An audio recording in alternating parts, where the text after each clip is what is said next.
Good afternoon, ladies and gentlemen, mothers, fathers, daughters, sons, brothers and sisters. This is the Apex Online Apex Online Racing iRacing GTE League Season 6, Round 6 here at Sebring. My name is King-Kodiak, who clearly can't say Apex Online Racing properly, despite the fact of how many times I've ever said it.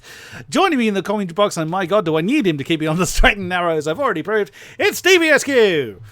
Hello everybody, welcome back. We were unfortunately not here last week when they raced at the brilliant Watkins Glen. But we are back today at a fantastic track, a proper circuit, very well known in the World Endurance Series, Sebring. Now, I believe this is the first time I've commentated on Sebring in AOR colours. I have commentated on this track before, so I'm not entirely unfamiliar with it, but I'm not that familiar with it, so I am likely to lose my way and call corner numbers out wrong in my usual fashion. 46 drivers join us for this Indies race with some notable absences. We will have a quick run through the field in this 20-minute qualifying session, as you can quite clearly see, is underway. There, I think leading the way, as you can see behind him, a big old stream of cars, is Stefan Kamke for Acme Racing, that lovely of course, Acme coloured livery. I'm glad I've just seen them do that on the penultimate quarter through Le Mans corner, because I forgot they could actually extend the where the white line is not where the track limit is. Correct. I'd completely forgotten that fact, and I've go, oh, I was doing it again. So I know I would have done that. So here we go with people starting their first sighter laps. Quite a few people to run through. There is Marvin Sluman for Los Escarabajos. Car number 241 in the Porsche there, as you can see. We got Josh White right in the middle of this big old stream of cars in the Ferrari Privateer, entry 981. Flavio Focu, a regular over this way for VEC Sim Racing Bordeaux. Car number 216. Mike Sheppers is with us for V3. They get so close to that outside wall on that final turn. Daniel Lindholtz, we've seen you before. Bouchard Audio Racing, number 333 in the BMW. Alexander Godefroy. Of course, a strong... Oh, we have someone setting times already. I didn't actually expect a time that quickly from Zelenika. I would just advise you that it's because of where they've come out, where their pit stall is. It's because as they went down the pit lane, it started counting them on a lap. So that is we will see at the end of the outlap. Considerably faster than a 2:17. I was thinking that. I'm just going, I don't think Sebring's supposed to be that long. I know it's an outlap. I'm sure Marco Zelenika will not mind pausing the stream at this point to take the screenshot. Take the poll, yeah. However, it's probably not going to stay. Jason Dyer, car number 131 for Revolution Sim Racing Pink in the Ferrari. Who else have we got? Nathan Parkinson has just put a time on the board. And of course, the outlap as well in the Alpine Stars Geodesic Racing car number 155 in the BMW. Who else have we got? Joe Myers, a name I don't particularly recognise, but welcome to you from PCDC Motorsports Yellow. Car number 954. Another name I kind of recognise, that we have spoken about this particular person before, Regis Lamique. Car number 298 for Big Blocks Racing. Nice, I'm going to have to be careful of how I say that particular name.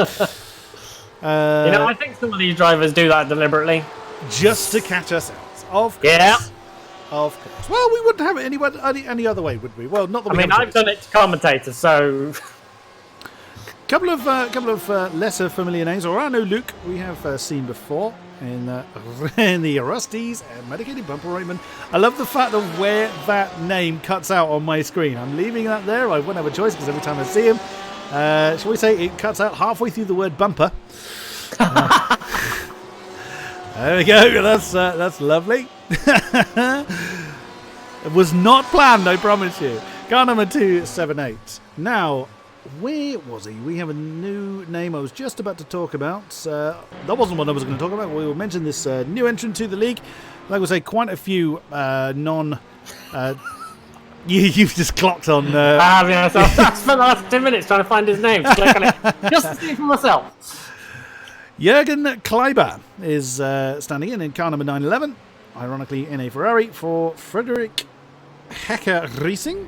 Welcome to you. Always happy to see new names coming up onto our leagues. Where was the name I was going to talk about? Where the hell did he go?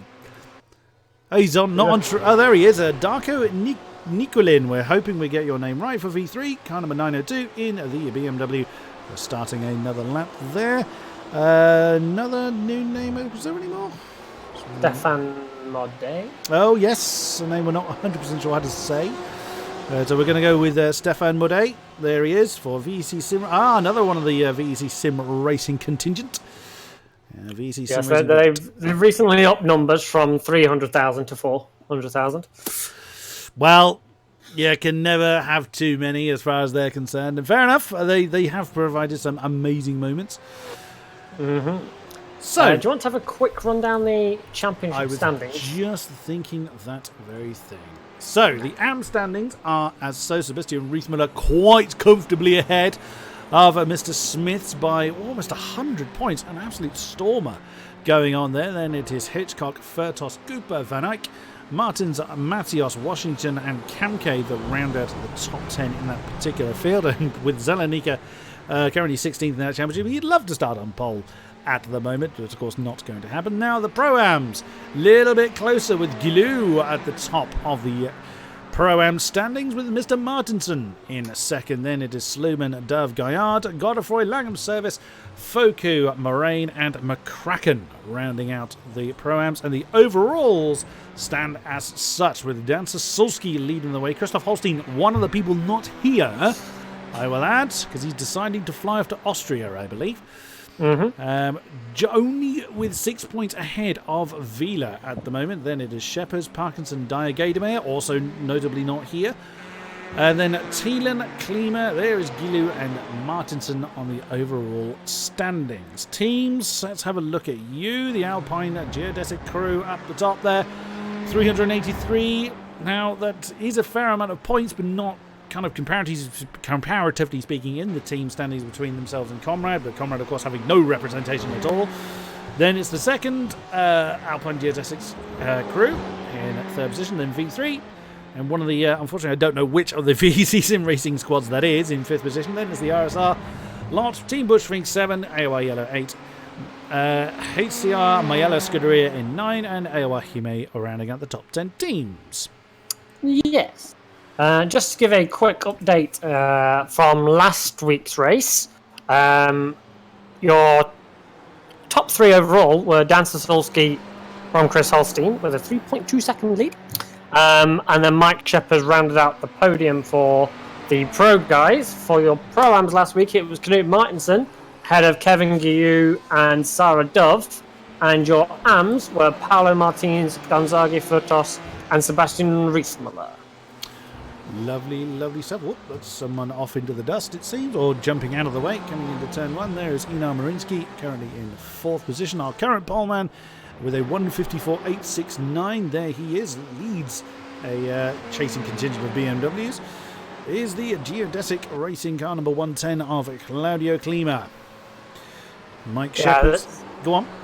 Yeah, this is, I was going to say, Claudio Klima, one of the Geodesic cars, and I think the one that's newly paired up with Dan Sasulski, I'm not 100% sure, but I think that's the lineup there.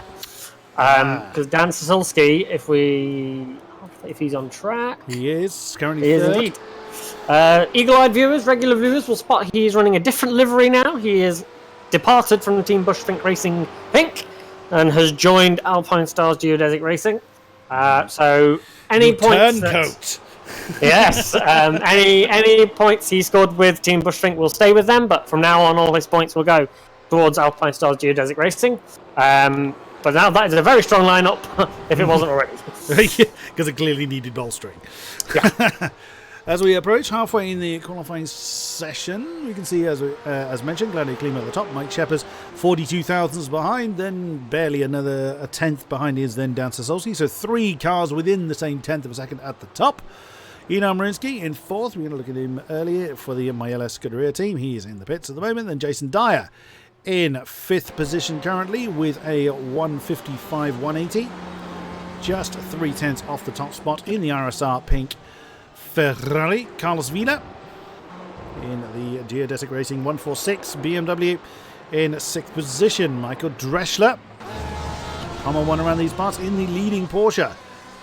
For Has he changed team? I don't recognise the Huber Racing Esports team name. I think he's not changed. Okay. It's just me not paying attention. So there's a lot, to be fair. there are many of them. So he currently sits in 7th, just 6 tenths off the top spot. Kevin Gillou, our lead Pro-Am driver and lead Pro-Am qualifier, waiting for a spot to jump out. He's in the BMW. That's a very light coloured Ferrari that just went past. Now, Kevin's just been demoted, I think. Or was he in 8th beforehand? No, I think he was in 8th before. He's letting one of the geodesic beamers through as he starts to wind up for another go. But he's going to be stuck right behind who is that he's chasing down the road. Oh, it was Dan Sosowski that's just crossed the line and did not improve from that 3rd position. Nathan Parkinson in 9th position. There he is. Yet again, another of the Geodesic Racing squad. They are quite a strong feature within the top 10 in this current qualifier session. And rounding up the top 10 is Flavian Foku, not on track at the moment, in the 216 VEC Sim Racing Bordeaux car. Absolutely. Just pointing out some little things to look out for on this track. It's an incredibly bumpy circuit, this one. Oh, yes. The final corner, Sunset Bend, is notorious for its bumps. I fully expect to see oversteer, death-dealing understeer, and you're going to see a plethora almost of different lines through there. Some will take a very tight line all the way through, some will take an early apex, some will try and get on the apex pretty late and just try and slingshot out of it. The corner coming onto the Ullman Straight, Le Mans, as we've said so far, you can run wide there. You don't have to stick within the white line, as IRacing won't give you a 1x for that. So you can run wide. It is bumpy out there, but it is almost necessary to get a good speed down the Ullman Straight. Grand de Bière, turn 1? Or is that turn 15? I'm not sure on the track. I'm just going to call it turn 1. Turn 1 is made of the same stuff that it is at Sunset Bend, so it's incredibly bumpy. And there's also a very solid wall on that inside, which you want to get about as close as you can to, but don't, for the love of God, hit it, because it will kill you. Detonation awaits. Yes, and some pretty mean curbs in the middle bit of like 3, 4, 5, and 10, 11, 12. Some pretty tough curbs that these cars can take, but it might not be optimum to run over them. So this is a tricky old track, and on top of that, the race start in Sim is going to start at 8 p.m.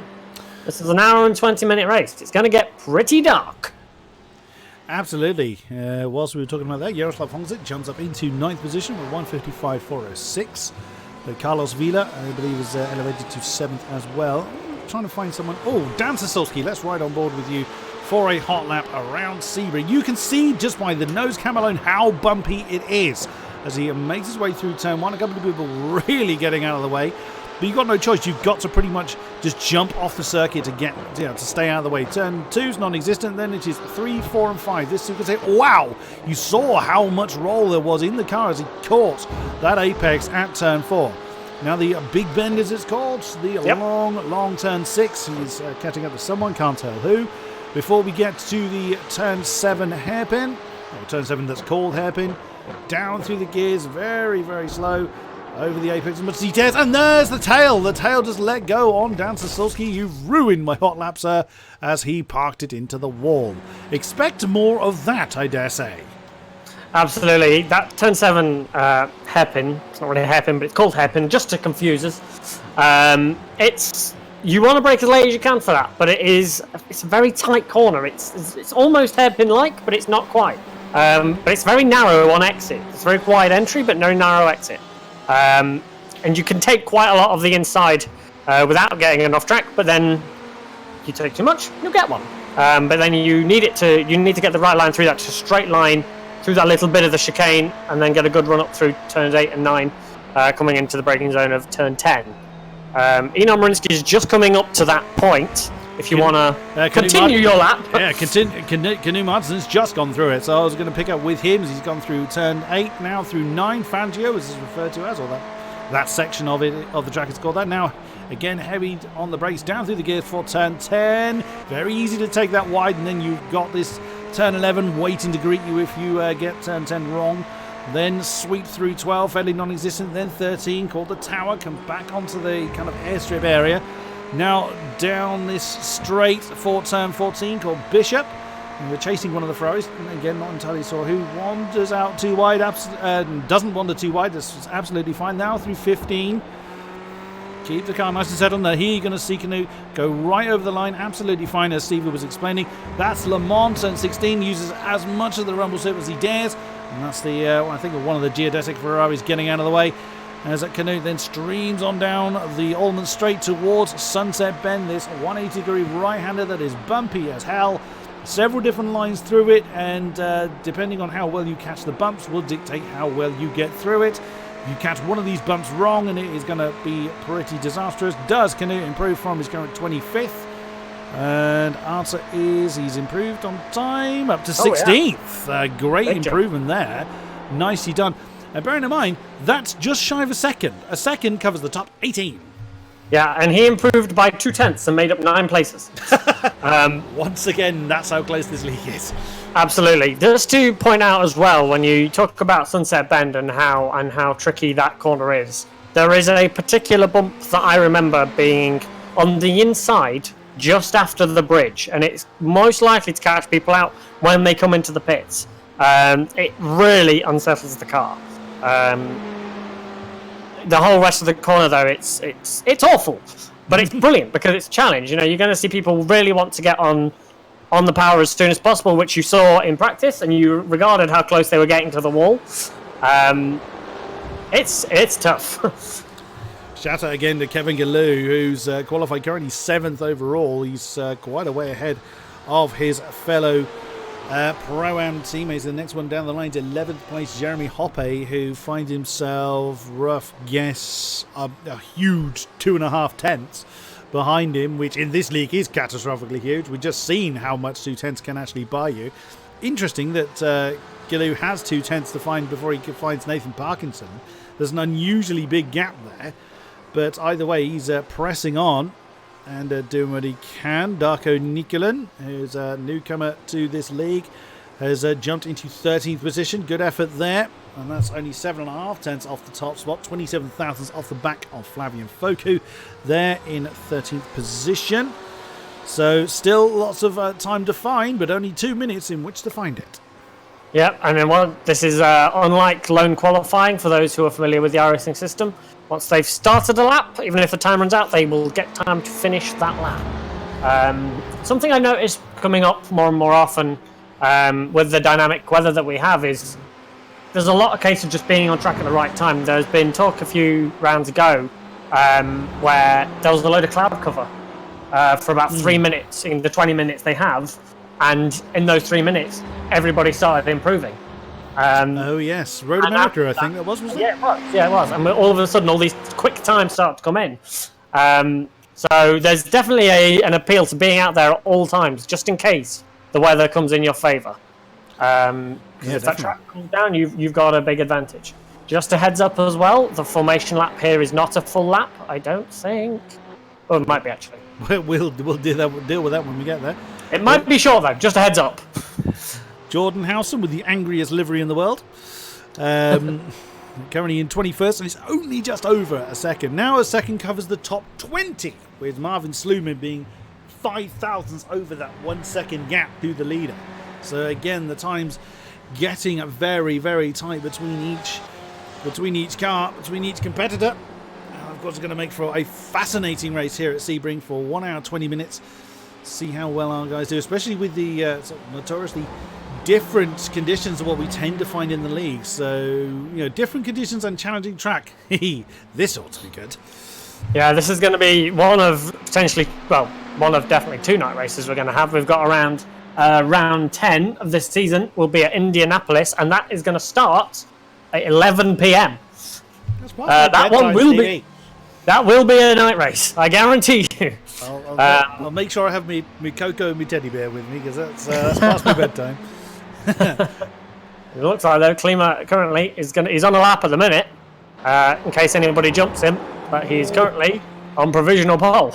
He is, and he's absolutely going for it as well. He was getting very leery, it looked like, through 15 as he's just come through Le Mans onto the Allman Straight. It's not anyone immediately ahead of him. He's got one of the VEC BMWs, but not close enough to him to make a difference. Swings into that long. It must feel never-ending, that bend, when it's bouncing you around like that. And he took that line that I mentioned with the bump. That's right on the apex on the exit. Did he improve? No, he was 2/10, tenth of a bit off. slower. So, on a lap. And if he qualified with that time alone, he still would have put him like third. So Klima is absolutely on it. 2 minutes to go before before we get to the next session. Then most people have probably parked it by now. Dan's on a lap still. He is indeed in the BMW. Where is he? Streaming through. Where is he? That's turn 10, I think he's coming up to. No, that's 15 he's just come to. Yeah, he's going, coming down now towards the Ullman Straight. I still love the noise of that BMW. Fun fact, that's the lightest GTE car we have. Yeah, we mentioned this before. It happens to be the biggest and the lightest. It's It's made, what the others are doing. it's made out of tissue paper. Bounces around that final turn. Yeah, you saw just before the camera change there just how much that suspension's having to work to keep that BMW from just flying off into space. And that is that an improvement for StevieSQ? It is not. It was near as damn it. It was 400 of a second slower than his previous. Who is still out there? Dressler's coming to the pits. Jared Caroni in the VRT IRacing squad. Oh, yeah. I was having a feeling you were going to hit the wall at that kind of angle and then hit the pit lane entry wall as well to complete the collection. Oh, well, that's pretty much everybody back in the pits. I don't think anybody's still running. I don't think so, no. Nope. Looks like a big field full of zeros. Well, let's have a look at how our grid stacks up then. There it is, Claudio Klima on the front row then. So it is. It usually takes me a while to get through this lot, but apparently it is a full lap of formation lap, so I've got time to do it. So it is. Klima, Shepard, StevieSQ, Dyer, Marinsky, Parkinson, Gilou, Vila, Honzik, Dreschler, Hoppe, Foku, Nikolin, De Bruycek, Godefroy, Martinson, Gibbons, Martins, Blom, Miles. What are you? Oh, yeah, I know what you're laughing at. Miles, Sluman, Housen, Dove, Andrew Langham Service, McCracken, Hebsgaard, White, Caroni, Lemique, Riethmuller, Smith, Brenneman, Mode, Matios, Luke, Zelenika, Van Eyck, Cooper, Imre, Gaillard, Myers, Kleiber, Linholt, Yardley, Moraine, and Kamke. 14, 15, 16. De Bruycek, Godefroy, Martinson separated by 3 thousandths of a second. Wow. That's just unreal. Yeah, right. That's amazing. Mind-bogglingly close. Okie dokie, where's my blimp camera? There it is. So everybody getting on the field now, as you can see. As we do have a full lap, I did prepare some little facts last week. Just to give an idea of because every week I put these topics in the forum on opinion topics to get some debate going and see what people think on certain things. And last week's topic was competition. Right. Up until last week, so discounting Watkins Glen, the biggest winning margin this season was 4.6 seconds. Right.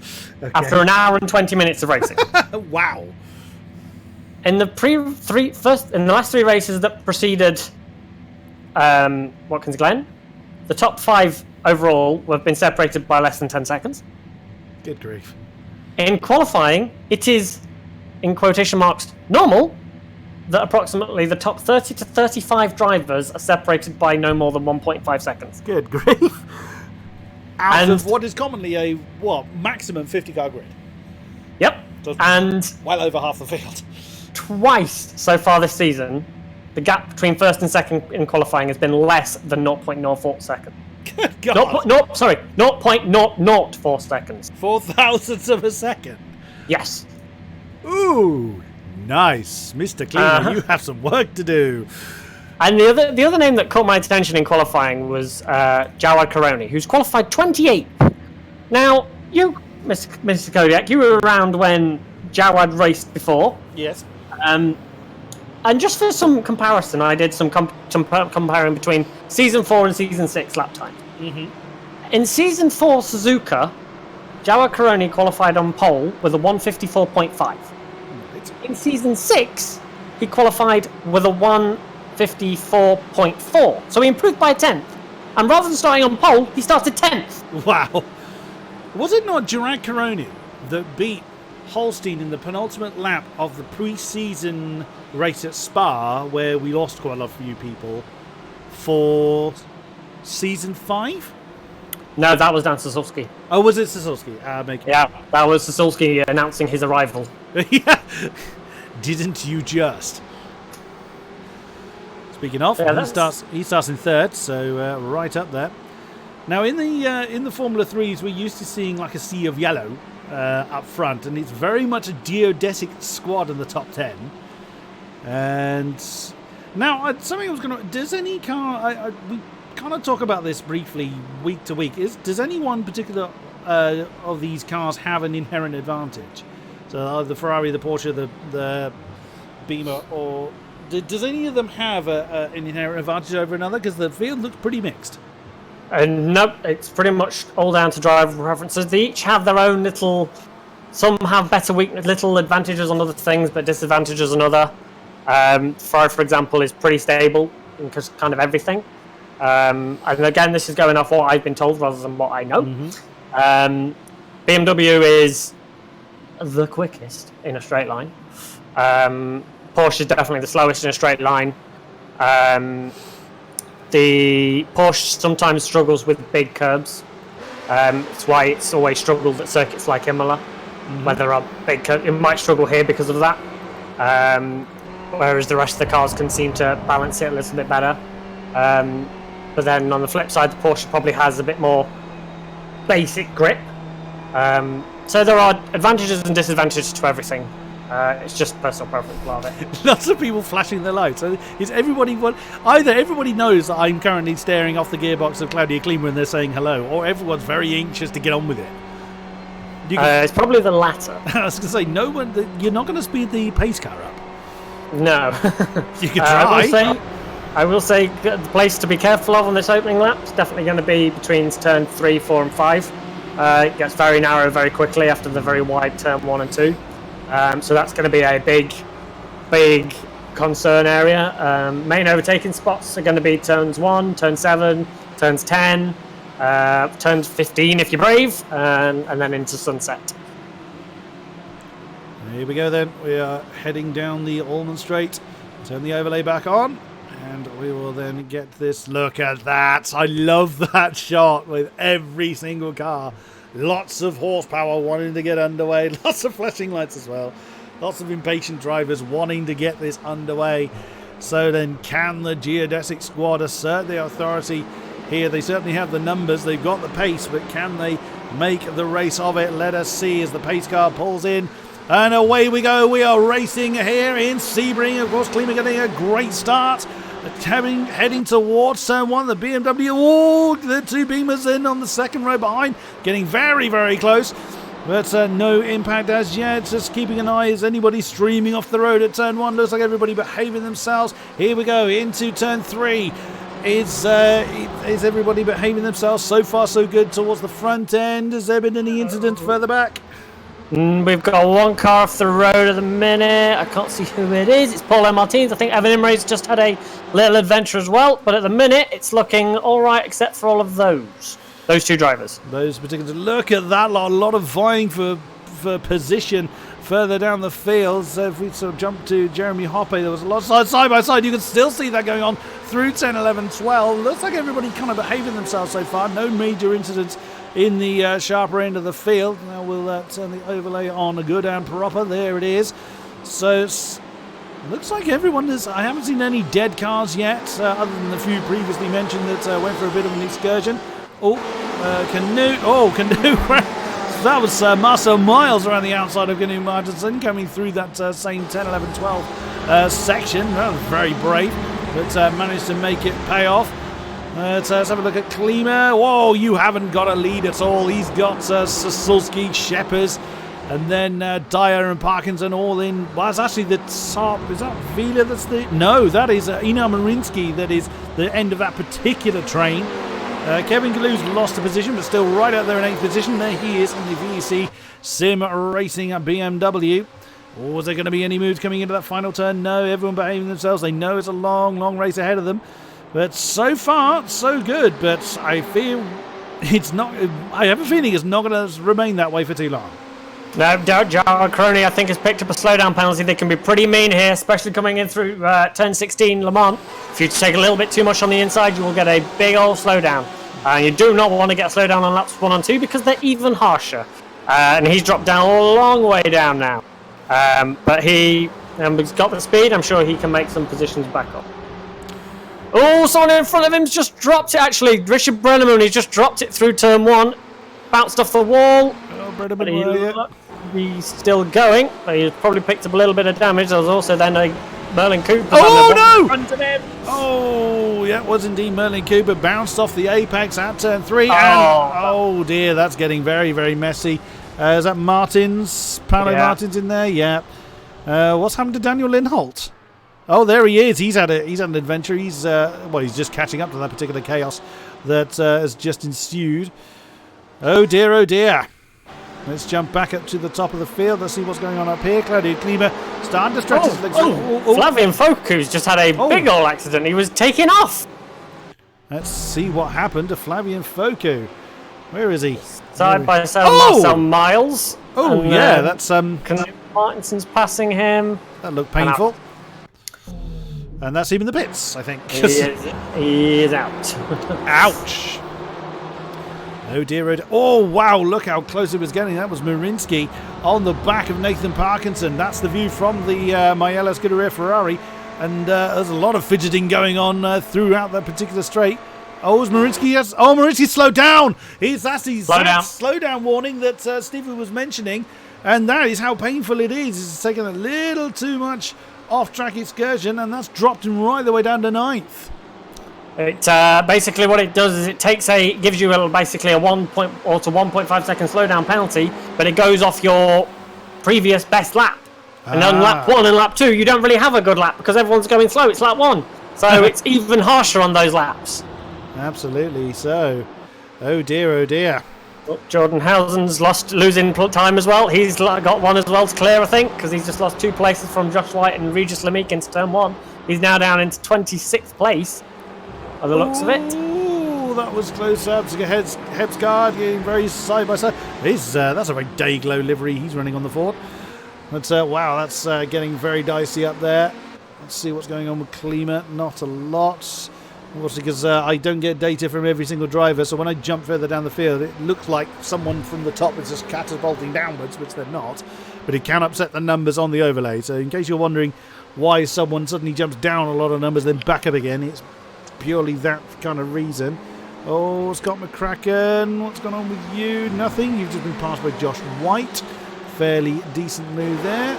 We've got a bit of a train forming behind Chris de Bruychek. He's got Americ Blom, Alexander Godefroy, Marcel Miles, Knut Martinson, Marvin Sluman, Asger Hebsgaard, Andrew Langham Sturvis, and Sarah Dove all behind him. Oh, it's difficult to tell who's who from that chopper shot. Let's go on. I think.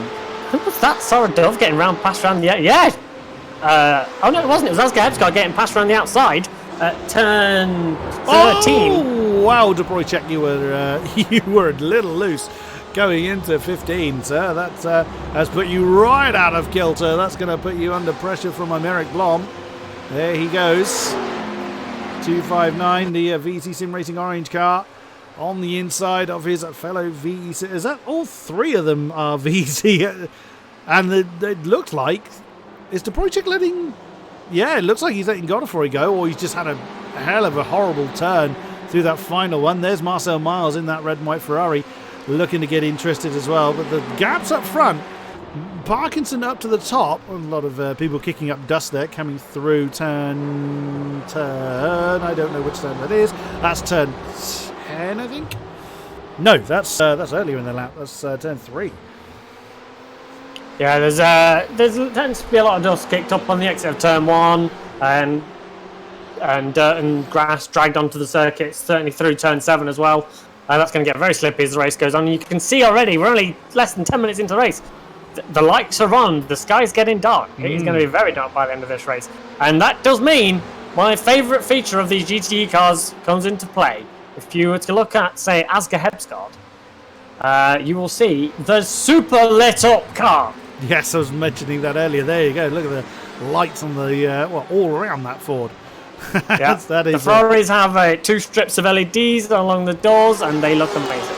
Oh, Jeremy Hoppe, that is used side by side with a Darko Nicolin, a newcomer. Oh, the Porsche throwing that one down the inside. Yeah, he made that one work, didn't he? And he's gonna. Oh, that's gonna put Darko under a lot of pressure from Michael Dressler as well. He has to go the long way around here. Possibly Gibbons. Oh, Gibbons is getting involved in there as well. Michael Dressler on the right-hand side of that chart, the Porsche. Gibbons had a look, but quite wise, he didn't try and force the issue. But, wow, Darko Nicolin, that's a fair effort from the debutant, but he's going to have to do a bit better than that against someone of Jeremy Halpe's calibre. Yeah, Jeremy Hoppe, we know he's very, very quick. He's very quick in the Pro-Am Championship. And he's got a couple of pro guys around him. Minar Marinsky as well. Oh no, wrong person. Minar Marinsky's a little further ahead. It's very easy to do. So lots still going on. Claudia Klima beginning to get some breathing space, about 8/10 or so. No, there's someone gone. That is... I keep trying to get the name. It is Marcel Miles that's had a problem. Oh, there we go. He had a spin in the final turn. He was actually involved in that pack I was talking about. So what's he done here? Oh, he tried to squeeze the VEC BMW there, and that's gone horribly wrong for him. That's going to take a while to recover from. So Marcel Mars all the way down there in 24th now. Oh dear. I just saw him have a wobble through turn 1 as well. That's these tyres, that you overheat them too quickly, and they are really difficult to get back some grip from. You need to cool them down for a few laps. And on a track like this, pretty hard work. Jordan Housen looks like he's about to make a move on Scott McCracken. Nope, backs out going into turn 7. Doesn't fancy doing that one there. You've got to be very committed on the brakes to do that. You're trying to scare Scott McCracken with that angry livery. Yeah, why not? Just the magic number, by the way, for Claudio Klima, he needs to get about an 8-9 of a second, and he's got that at the minute. He's got a 1 second gap now from Dan Sasulski. So Dan's not going to be getting any slipstream. So he's going to have to work all on his own to get back into that gap. That seems to be becoming a recurring theme of them trying to save fuel for a quicker pit stop. And Dan is becoming a bit of a master at that, specifically at tracks where slipstream's a big deal, but that's not really going to work as much here. It's very much a stop-and-go circuit. He's still following the tyre tracks, though, so he's still keeping the line. And even though they're both Alpine geodesic cars, of course, Dan joining that team recently, are they part of the same? No, I think they're different contingents within. So Mike Shepherds is still there, keeping the pressure on Dan to keep him, keep him nice and honest. Oh, go on. Ronnie Gibbons is looking like trying to make a move on Michael Dressler. No, couldn't quite do it. He looked on the inside at Sunset, but couldn't. It's a brave one to risk it down the inside of there. He's running third in classes, Mr. Gibbons. That is a fair effort indeed. Although every time I say that, it seems to commentator curse him, and we find him off in the dust.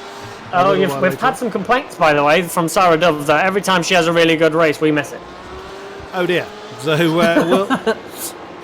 with all due, there's lots of racing going on, so it's difficult to catch up with it. But that was what I said. Well, speaking of, there she is in 21st position. So, what does that put her in class? 7th or 8th or so? Yeah, I'd say around that. So, in that right old big pack with Josh. Oh, wow, goodness me, so many people in that particular. So is that Hebsgaard that they're behind? Hebsgaard. Yes, he's the lead Ford in that particular conga line. So there's a lot of people kind of playing the waiting game at the moment. No one trying too many crazy moves unless they get the opportunity to, but they're not kind of forcing the issue. So, as is rather proven with this pack as they come through, heading towards final turns, is it? I'm not used to this track, and now we're having to do it in the dark. Yeah, they're coming through 15s. the 15, 16 they're coming through now. So, I mean, you would think if Mike Shepherds wanted to get on with it, he'd get on with it. You know, Ronnie Gibbons as well. He's right in that pack. And in Look order at the line Klima's taking. Did you see that line going down Dillman straight? I didn't. I was looking at Ronnie Gibbons at that particular moment. He's got a good old gap now up front though. He was well off the racing line. He's pretty much against the wall, trying to make sure that they couldn't see him. They couldn't follow him. It seems to be paying off for him. They've got a couple of little groups of 4 though. It doesn't. 4 seems to be the kind of the fashion at the moment with this race. There's the first pack of 4. Obviously, the 1.2 seconds behind IRacing, and the next one it's following Carlos Vila. That's Kevin Galou, Jaroslav Honzik, and Einar Marinsky in that particular pack. And then the next one is there's Dressler and Gibbons. Gibbons making the move on Dressler. He got a good run through turn 1 and managed to get him on the inside of 3. I'm going to go back and watch that because he's been. Oh, there he goes. Look, I don't reckon Dressler thought he was going to make it. Dressler wasn't interested in covering that inside line. And Gibbons was like, oh, well, fine. If you're going to leave the door that wide open, I'm going to dive on in there. And then he's completed it by turn 3.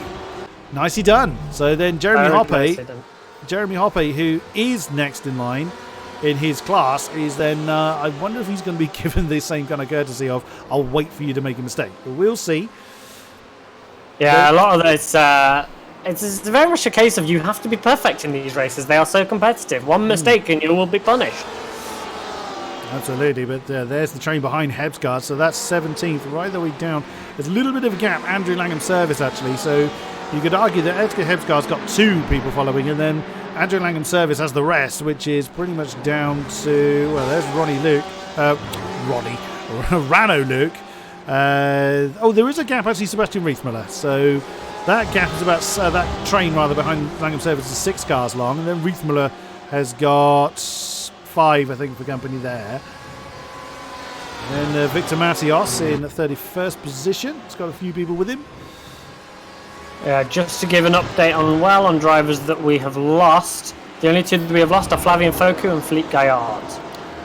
Other than that, we have 44 cars still running. Marcel Miles actually might have just... Yeah, Marcel Miles is in the pit, so he will probably not keep going.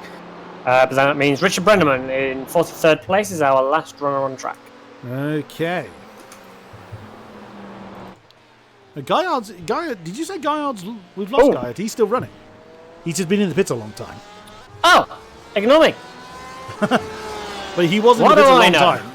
He's clearly had a problem with some description because he's down in 45th, over a lap down. So, and very much on his own. That must feel quite spooky. He'll, if he gets to the end, he'll get points. He'll get class points, if nothing else. That's true. Every little helps. Oh, Jason Dyer with a little mistake through turn 7. This looks alright. I think Parkinson behind also made one. Oh, that's Sheppers. That's Sheppers and Sasolski.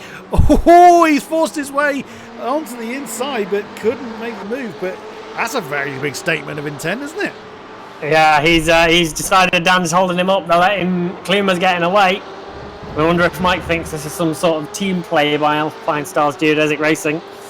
And Mike's like, no, I want to get past. I'm not being stuck behind you all race. Yeah, so that's given a bit of a gap between Sheppers and Dyer. Not too much. There it is. So it's about half a second behind Sheppers, but Sasolski, I think, is going to have to start playing the defensive game. It's now 1.5 seconds between Sasolski and Klima. That's what 2 tenths looks like for Sheppers. He's gaining well inside that slipstream. He's going to dive on the inside. He has a look. Whoa, he thought about committing to it, but I think he thought about it a bit too late. If he can get a good line through the exit here, he could have a run into turn 1. It's just all about setting it up.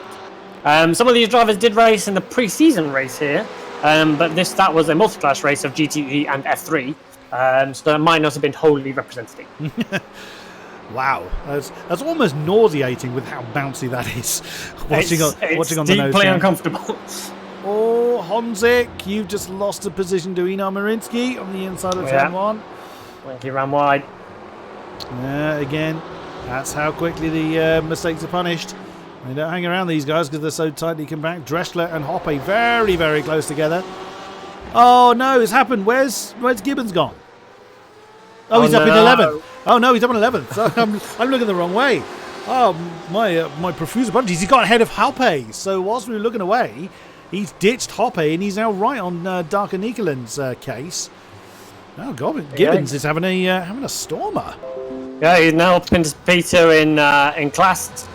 Kevin Guyu a little bit up the road, about 3 seconds up. Well, maybe 5 or 6 seconds up the road from him now. Yeah. But the way he's going, he's looking to get a wriggle on. He is not going to sit and just make up he's not here to make up the numbers. He's here to race, and racing he is. Good on him. I just had a strange notification there. Not a clue what that was, so got rid of that as quickly as we can. You'll enjoy watching that one back, Stevie, I'm sure. Okay. Okay. Oh, that's getting a little bit close behind Carlos Vilas, Kevin Guyu. Oh, no. Wow, I'm going to watch that back because 1 minute Gibbons was behind Nikolin, and suddenly, that's what's happened. He's just gone a little bit deep coming into tower, and I think, and so that's put Gibbons right in the attacking seat as they come through that little kink before 14. He's nailed him before he gets through Bishop. Nicely Nikolin done. let it go. Did he? Nikolin did not want to fight it through turns 14 and 15. You can do it. There's enough space to do it, but you lose a lot of time doing it. So he's just thought, you know what? He's got me. I'll let him have it. Oh, Asger Hebsgaard. He's dropped down the order. Has he made a mistake somewhere? He's under pressure now from Andrew Langham's service. Another Alpine Stars car there on the inside at the final corner. They're going to be side by side going down towards turn 1. Ford on the inside. It should be Asger's corner here. But if around the outside, turn 1's going to be Brave. Ooh. Very close before they even get to that turning point, and there we go. The Ford back up into that 19th position. That's a lot of scrapping going on there. Trying to keep an eye everywhere. Oh, Guyu and Vila very close. Oh, now this is going to be interesting coming through this sequence of corners. Very, very slow right-hander first at turn 10. Then, beg your pardon, that is... Oh, no, it was right. Yeah, you're right. Yeah, I said it and doubted it. So Vila does manage to defend, but here comes Ina Marinsky in the red and white Ferrari. Oh, he's gone for it! Oh, no. Oh, no, that's taken both of the BMWs off. That's Vila and Guyu. Oh, nearly takes out fellow Geodesic Racing. That's Gibbons up into 8th now. Gibbons takes pro-am lead.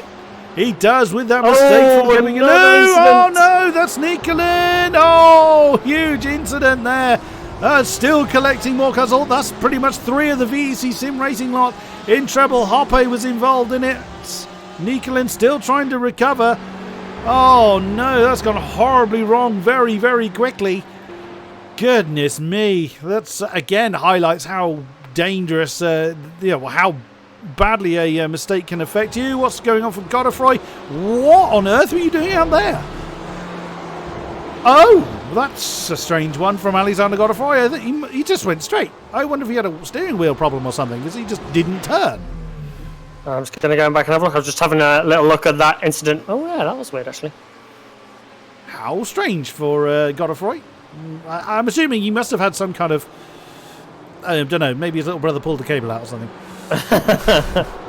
Just a quick update on that incident as well. It looked like it was Jeremy Hoppe who braked a little bit late into that braking zone of turn 13 and just collected Darko Ninklin, and then it all unfolded around him, unfortunately. But he is apologising in the chat, so he knows it's on him, I think. Blom and Godefroy have come into the pits, so... I wonder if Godefroy picked up damage. Oh, he did kind of bounce over the grass, so... He was in those people in that gap, so he may have just picked up a little bit of damage and thought, you know what? It's easier to just get off the track here. Now, reminder, I can never remember. I ought to remember, because I'm the regular commentator of the series, but it's not mandatory pit stop, but you probably won't make it to the end if you don't. Yes, it is a mandatory pit stop by fuel tank design rather than us implementing a rule. Mm-hmm. They probably just will not make it to the end on a full tank unless they do some heavy fuel saving, but I don't think many people are doing that. We haven't really seen it, have we? I mean, it's happened once in the entirety of this format. There you go. That was Interlagos by Andrew Brown, and I think he would say it was a success, but others will disagree or agree with him. Oh, Yaroslav Honzik just made a mistake, by the way, at turn 15. Oh, yes, that's not how you take 15, so what on earth has happened to the man otherwise known as Jardier. What has gone on here? The 939 OVCRT. The tail. Up, I think. The tail wanted to see where we were going. We saw a lot of that in the Formula 3 race. But, I mean, where he was, he kind of got away with it a bit because he was in a braking zone somewhere. He wasn't in a particularly fast section of the circuit. So what that's done is it's dropped him off of Einar Marinsky and into the clutches of that Carlos Vila train. But he's still ahead of it. He's not immediately under pressure. But Ronnie Gibbons, though, still feeding racing, is having a look at current 8th place, Carlos Vila. And Kevin Guillou is right behind him, so it's not all over for not easy pickings for Ronnie. He may have the Pro-Am lead, but Pro-Am P2 is right with him. Canoe Martins and Jeremy Hoppe are pretty close together, along with Marvin Sluvin and Asker Hebsgaard, the former leader of the train in that Ford. It's dropped down a little bit, so still some battling to do, and I'm keeping an eye on the lead as well. I think that is shrinking ever so slightly lap on lap. It's down to about 1.3 or so now. Yeah, was I think 1.5. the one I'm more concerned of is Mike on Dan. Mike has been within 2 or 3 tenths of Dan this for a long time now. He's pressuring like hell. I think as soon as Dan makes a mistake, Mike's going to have him. And that's no easy thing to do, pressure Dan Sosowski into a mistake, let's be honest.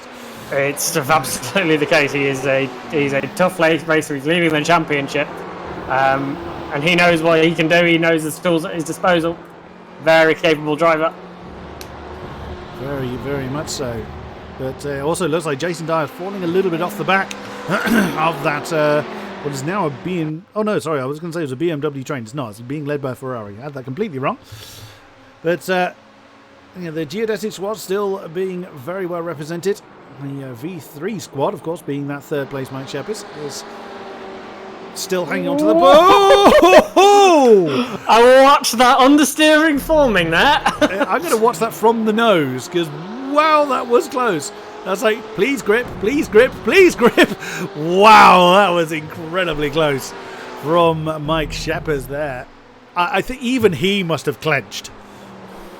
I'll tell you what, though, he kept his foot in it. He was committed to it one way or the other. He was either hitting the wall or he was making and getting around it. It's either grip or die in that particular. Whoa, Ronnie Gibbons, where are you going? Oh, you managed to get away with that. There's another one that kept his foot in it. He went a little bit wide on turn 1. I thought that was going to go far, far worse than it actually did. Let's have a look at incident count. We haven't spoken of that of late. Everyone seems to be behaving themselves broadly. We've got Karen Van Eyck on 13. We've also got Stefan Mode bringing his car into the pit. Which is a little earlier than suspected, but he's new to the series. He may be trying something different strategy-wise. Jawa Karoni, by the way, is running in 35th place after that mistake. It may have, I don't know if he's had any other incidents along the way. But he's got some positions to make up still if he wants to get back to where he started. He's currently 8 down on where he started. Oh, who's that with a reshaped rear? Oh, that is Karoni with a slightly reshaped rear wing, I think. With is that Lynn? That's not Lynn Holtland. Oh no, beg your pardon. I'm getting my cars the wrong way around, I think. Who's who? Yes, the Karoni is the BMW. He's chasing Paolo Martins, who's got that dented Ferrari. There you go. Get it right eventually. I was about to come to your rescue, but I was seeing if you could manage it. Just a quick update, by the way. Your AM battle. We've spoken a lot about Pram. Your AM podium right now is Sebastian Riethmuller running 23rd overall. And then about 3 seconds back, it's Jamie Smith in 25th. And Cohen Van Eyck just behind him in 20th. There they are. Oh, is Cohen the one with the Wiley coat in the boot? Yes. No, he's got the Roadrunner on there this time. No, Stefan's got the... Stefan Kamke has the... he's one got of them. Where is he? Stefan has the... There we go. Because he says he's always chasing his teammate. Always help on the back. That's the one that made me giggle first time I saw it. Oh, who should we look at? Honzik, what's happened to you? Not sure anything's happened to you at the moment. You seem... I think you have maybe made a mistake. No, he made that mistake chasing Einar, didn't he? He has pulled away a bit from Oh, Hebsgard! What's happened to Hebsgard? Something's happened to you. Oh, he got clouted by someone. Looked like contact there with the Porsche. Let's just do that again from the gearbox of the Ford. Yep, that's a bit of a tap from Michael Dreschler. Oh dear. Round, unfortunately, for him. Oh dear, oh dear. Just an update as well. We have lost Aymeric Blom and Marcel Miles. Oh dear. A few more gone from the race. Godefroy's gone. Oh, he's been in the pits for nearly 7 minutes, so he went a little while ago. Apologies if you mentioned him already. So that's what, 4? Foku, Miles, Godefroy, and Blom. So yes, 4 we've lost so far. Well, we should still make it to the end of the race with people at that rate, so we should be okay. We should be okay. Who shall we have? Oh, Gibbons and Vila very close. Obviously, they've run for the same team of variation. But Gibbons was almost bump drafting Vila down Ulman straight there. But he's under an immense amount of pressure from Kevin Guillou here. He's not got that Pro-Am lead all on his own. He's got some company for it. Yeah, Guillou's got a great ringside seat for that battle for 8th position overall. And now I wonder how much Gibbons doesn't seem interested in hanging around anywhere. He has been on a charge all race long so far, and he seems interested in getting towards the sharp end of the field, even if it means, well, he probably nothing else wants to get away from Guillou, because Guillou has been a real force in the Pro-Am category so far this season, so I'm not surprised if that is his plan. De Bruyne next in the Pro-Am, 5.3 behind, and Martinson and further 4.3 back. So the top 4 of the Pro-Ams together as far as positions are concerned, but not in position, not in on-track position. Michael Dressler right in the middle of that lot, as there's another 4 Pro-Ams, Hoppe, Service, Sluman and Dove, in that, all in that train you can see on screen at the moment. Absolutely. And the thing for Gibbons is, whilst he's leading Pro-Am, he may feel he's being held up by one of the pros. Oh, something's happened to Klima. He's suddenly got Dan Sasulski right on his tail. He's been... Oh, what has he done? I don't know when that happened, because suddenly Sheppers is a second back as well. Oh, that's someone getting out of the way. Is Sasulski going to stay there? Oh, that was Einar Marinsky, I think, in the background, getting that final turn slightly wide. Oh, my goodness. Dan's having a look. that didn't look voluntary from Claudio Klima, did it? That was, if you're not going to get on with it, let me through kind of thing. Because, again, you can understand that from Sasulski as well, because he's been under pressure from Sheppers for ages now. And he wants to kind of break free. But, of course, if the Ferrari's going to slow him down, you can understand why Sasulski wants to get on with it. Yeah, a bit like Freddie Mercury, you just gotta do it. Nathan Parkinson is in, so that assumably is a planned stop. Fairly early in, but we are approaching halfway, aren't we? A little way off it yet, but but normally they would run the fuel pretty long into the race, so it's interesting to see him in early. Dan putting a lot of pressure on Klima, closing right up in the braking zone for 7. And of course, that's bringing Mike Sheppers right in there. Jason Dyer is still hanging on in there. He's not close enough to make any moves, but he is close enough to pick up any pieces if it gets to tears. So Jason Dyer for the Revolution Sim Racing team is doing a grand old job there. Also, again, several gaps I'm trying to keep an eye on. The one behind Carlos Vila in particular as well. That is what doesn't directly involve Vila. It is the Pro-Am lead with Gibbons and Guillou directly behind him.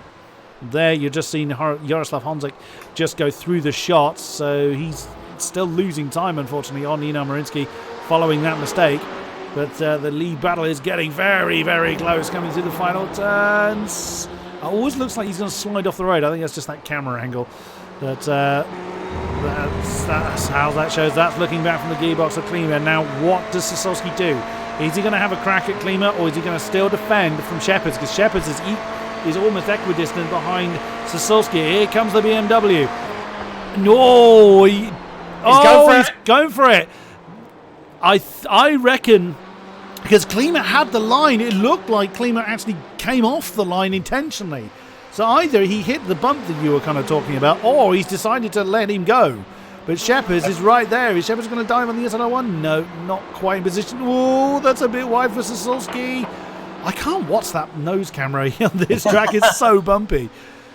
But, yeah, so Klima is now the rear gunner, as Carlos Vila has actually brought his car in. So that's freed up Gibbons and Gillou. So let's not lose sight of that particular battle either. Is Gillou very close to the back of Ronnie Gibbons as they come through turn one. That's absolutely amazing. That is so incredibly close. You could just think that could go horribly wrong. It's one of those, that might have been. I don't know if Alpine Stars Geodesic. I think there's a few people from the chat from that team or those that support it. I wonder if they could inform us whether the Alpine Geodesic Racing guys all sit in a chat together when they're racing. And I wonder if that was a thing from Gibbons, like either you need to move, Carlos, or I need to overtake you. Because this guy is for position and class lead right here. Also to point out as well, Nathan Parkinson we saw come in quite early. Oh, Martinson under pressure from Michael Dreschler. Dreschler making that move. There he is. So Dreschler up another position. I don't think Knut will be too bothered about that, considering Michael is pro, Knut is pro-am. But yeah, Parkinson came back out and is back out on track now. He's got a little bit of clear air and now he's cleared Rano Luke and Sebastian Riefmuller. So I wonder if that was just a planned stop for him. Just an update from the chat. Dan isn't in the chat, so that was racing. Oh, now, what a way to make a statement of intent. Your brand new team. I'm gonna muscle my way through into the lead. Ooh, nice. That's Dan Sossolski really saying I'm here. I'm not making up the numbers. I'm here as a serious contender. It's one of the things that I assume there was a discussion, and it was they didn't want him because he's just a good driver. They wanted him because they want to win races, I assume, and they've got the one leading the championship, and he's currently trying to extend that, I guess. Yes, absolutely. But nearest rival's not here. That's a big opportunity for him. Like I say, Chris Holstein, Dominic Gaidemeyer, Phil Reed, big names not here tonight. Very, very true. As Mike Shepard continues to remain within that 0.3 of a second on Claudio Klima whilst that battle goes on. Sossolski is stretching his legs up the front. That gap just steadily increasing, lap by lap, turn by turn pretty much. Although that wasn't a good line for Shepard. He's lost the back of Claudio Klima a little bit. So we'll see if he's able, well, we know he's able to close that back down. So that's going to be very interesting. If there's no kind of team orders going on between Sossolski and Klima, they're going to have a hell of a scrap. Yeah, I'm hoping so. And obviously Mike is there as well, and he's in a completely team altogether, and is not interested in team politics. He's here. He wants to win for his own team and for himself. So very interesting how this is all going to play out. Cohen Van Eyck is very close to the incident limit. He's currently on 14. Well, he's the closest to the incident limit, I should say. Yeah, just a reminder then, you get 20 incidents for the race. You get incidents for going off track, you get 1. Losing control of your car, you get 2. And for car contact with a wall or another car, you get 4. So he's getting a little bit close with still over half race distance to go. Indeed, indeed. And now that balance of power seems to have shifted a little bit as Shepard is closed back in a little on the back of Klima. And Klima doesn't seem quite to have the pace of Sossolski, although Klima is still the one with the fastest lap on that. They're pretty much, or they're near as damn it matching each other on lap pace at the moment. So it's either kind of strategic or it's just they're pushing with everything they've got, lap on lap on lap on lap on lap, which would be amazing for this length of race if that's what they're doing. It's what I always hope they're doing. It's what I always expect they're doing. Yeah, it's one of those things, isn't it? They've been racing now for 35 minutes and they are top 3 separated by 1.4 seconds. Isn't it very, and again, I mean no disrespect to our Pro-Am competitors, because they're very good in their own right, but isn't it indicative that quite a few big names are missing by the fact that we only have, 7 of the top 17 as pro drivers? Oh, go on. Andrew Langham's service and Jeremy Hoppe and Sarah Dove and Marvin Sluman are all in a big old scrap right now. That is, that is kicking off there. Yeah, I just happened to flick down through the field and saw two sets of 2 wide going into turn 3. Martin Sluman under pressure of Sarah Dove as Hoppe under pressure from Langham Service. Hoppe stays ahead. Oh, Sarah couldn't complete the move either.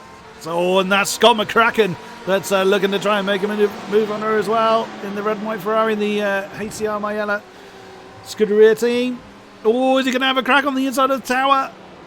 No, he backs out of it. So that's a hell of a lot of scrapping going on there. So that's basically everything went behind Hoppe. So that's 12th down to 18th. Regis Lemique is involved in that particular train. Oh, that's Langham Service again. The Porsche was a bit slow. Oh, that's a Porsche parked. Who's that? Gaillard. Gaillard. He's letting everyone go in one go. Oh dear. Was it Gaillard that was... Oh, it was Gaillard that had that suspected wheel failure, wasn't it? Mm-hmm. No. Godfrey. Godfrey was the one that went over the road. Was it? Cutting everything rest. Yeah. That tells you how bad my memory is. Oh, what's going to happen here? And there is Hebsgaard that is with that Ford that's jumped out the line. Oh, flashing of lights going on back there from someone. Not entirely sure who. Interesting. Carlos Vila had a very long pit stop from what I'm seeing here. On our timing screen. 1 minute 10. I wonder if he's taken tyres. Interesting. They don't often take tyres, but this might be one of those that they do. We'll see how that plays out. He's about 6 places behind Nathan Parkinson. There's the other lead car that's pitted. Interesting. We'll see how he fares later on, I guess. Indeed. Keeping an eye on Sarah Dove. Not because of that earlier made comment, but it's just because of that great scrap that she's in. Marvin Sluman and Jeremy Hoppe swap round. We saw that at the final turn. And there's McCracken again. Wanting to get on with the job. He keeps making his car very wide in the mirrors of the 277 Ford. We've got Regis Lemique at the back of this, and I'm sure it's one of those things, isn't it? The car at the back always feels the fastest. Yeah, absolutely. So there is Lemique in that the luminous wheeled BMW at the back of the train. Wanted to get on with it. A bit of a gap forming there between Hoppe and Sluman. Yeah. Sluman chasing off after Andrew Langham Service, who's not got anyone directly ahead of him for another 3 seconds. So there you go. That's the breathing space that Andrew Langham Service has to himself. Marvin Sluman looking to stay in that part. Well, they're all looking to stay in that particular party. Again, jumping up front, Dan Sasolski's got himself a seconds lead now, with Sheppers remaining about 4 tenths behind Klima. Jason Dyer hanging on in there as best he can. Eno Marinsky for about 4.7, near enough 4.7 seconds down the road. There he is. Oh, that's one of the Acme cars having a fight. Is that Cam K behind them? Oh yeah, it's Martins and Cam K having their battle for 36th position. Oh, Galoo on Gibbons still going on for the Pro-Am lead in 7th overall. Oh, Hoppe and Sarah Dove as well. Sarah on the inside going down towards turn 1. It's going to be difficult. Very close. She nosed ahead before she got there, and she's nailed the Porsche, but can she keep him behind? Oh, and as the Porsche looks then on the inside of turn 3. No, Sarah Dove's got him. That is up into 14th then for the AOR Hime Ford. Whoop, and that is McCracken getting a little bit wide under pressure from Lemique. Someone's dropped out of that particular pack, I think.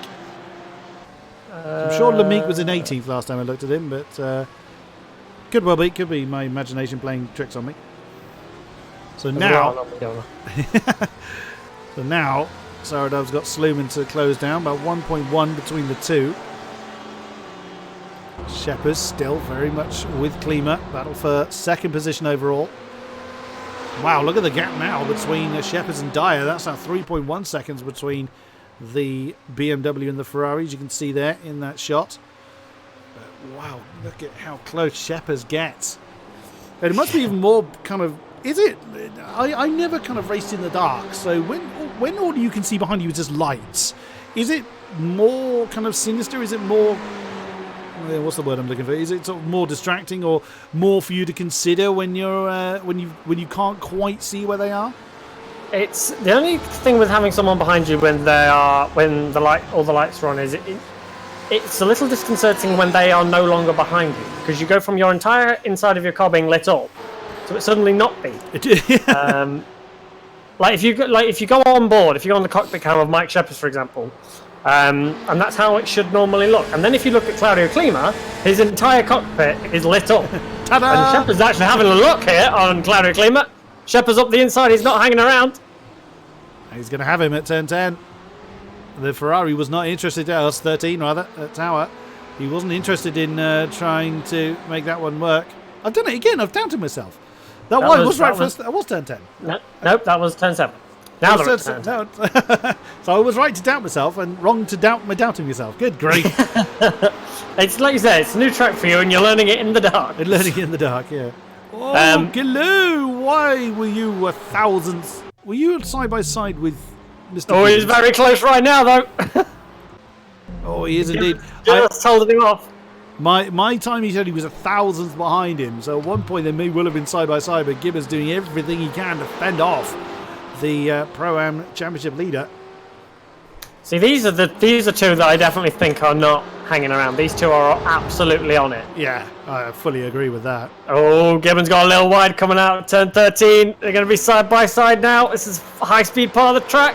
Oh, Gibbons let him go. Oh, yeah. Oh, there's been a problem with De Bruyck. He is stationary facing the wall. What's happened to you? He's on his own. He's completely on his own, Chris De Bruyck. Oh, the tail just let go. Oh, and oh no! Gibbons is going to slow down. That's why he was let him go. He must have run wide. Make him slow down. He's lost a lot of time to Kevin Gu now. He's about over 2 seconds behind. Oh, he must be kicking himself on that one. Yeah, but the good news is he's got good pace. He's got a clear track ahead of him. I wonder what's happened to De Bruyck then. I doubt I can see it because he's very slow.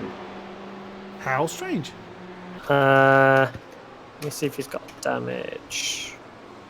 I think it was. Doesn't look like he's got damage, but he was certainly very slow when I cut to him. Yeah, he was just facing the wall. But he's back underway again. How very odd. He's coming in the pits, I think. Oh, he made his own mistake at turn 13. Yeah, he bounced off the wall, and he's in, so he could well be there a while. The degree of oversteer on the entry, and it's just plonked him in the wall a little bit. Yeah, the wall very light nudge. It was a very light tap, so he should be okay, but obviously he's not confident, wants to get it sorted. Bring it in early, get it fixed. Right. The lead then, 1.8 seconds between the Sosulski and now Mike Shepherd. And Shepherd is not hanging around at all. He's dropped Klima by a second. There's the gap between the BMW and the Ferrari now. Is the V3 Racing at BMW going to have the... Well, he's going to have the opportunity to. Has he got the pace to chase off after Sosulski? We've seen him racing with him, but can he catch him? That's going to be the thing. And Sosulski's got traffic ahead of him. That's someone getting very much out of the way. Klima tapped the grass on entry to Sunset Bend. It didn't really upset the car, but you don't want to be doing too much of that. You'll be off. I've got to say, this is going to sound ridiculous when I say this. This is the first round this season where I think we've actually got a proper, in quotation marks, fight for the lead. This is a proper race going on. The rest of the times we've had, a lot of the tracks we've had, Monza, Road America, Watkins Glen, they've all been slipstreaming, waiting, saving fuel, waiting for the pit stops. But here it's been, no, I'm quicker, I'm going. Yeah. Sebastian Riethmuller is now. He was he looked like he was 7th for a minute. It was like, wow, that's suddenly changed. But he's in 20th, which is still not bad at all. Is he our RAM leader?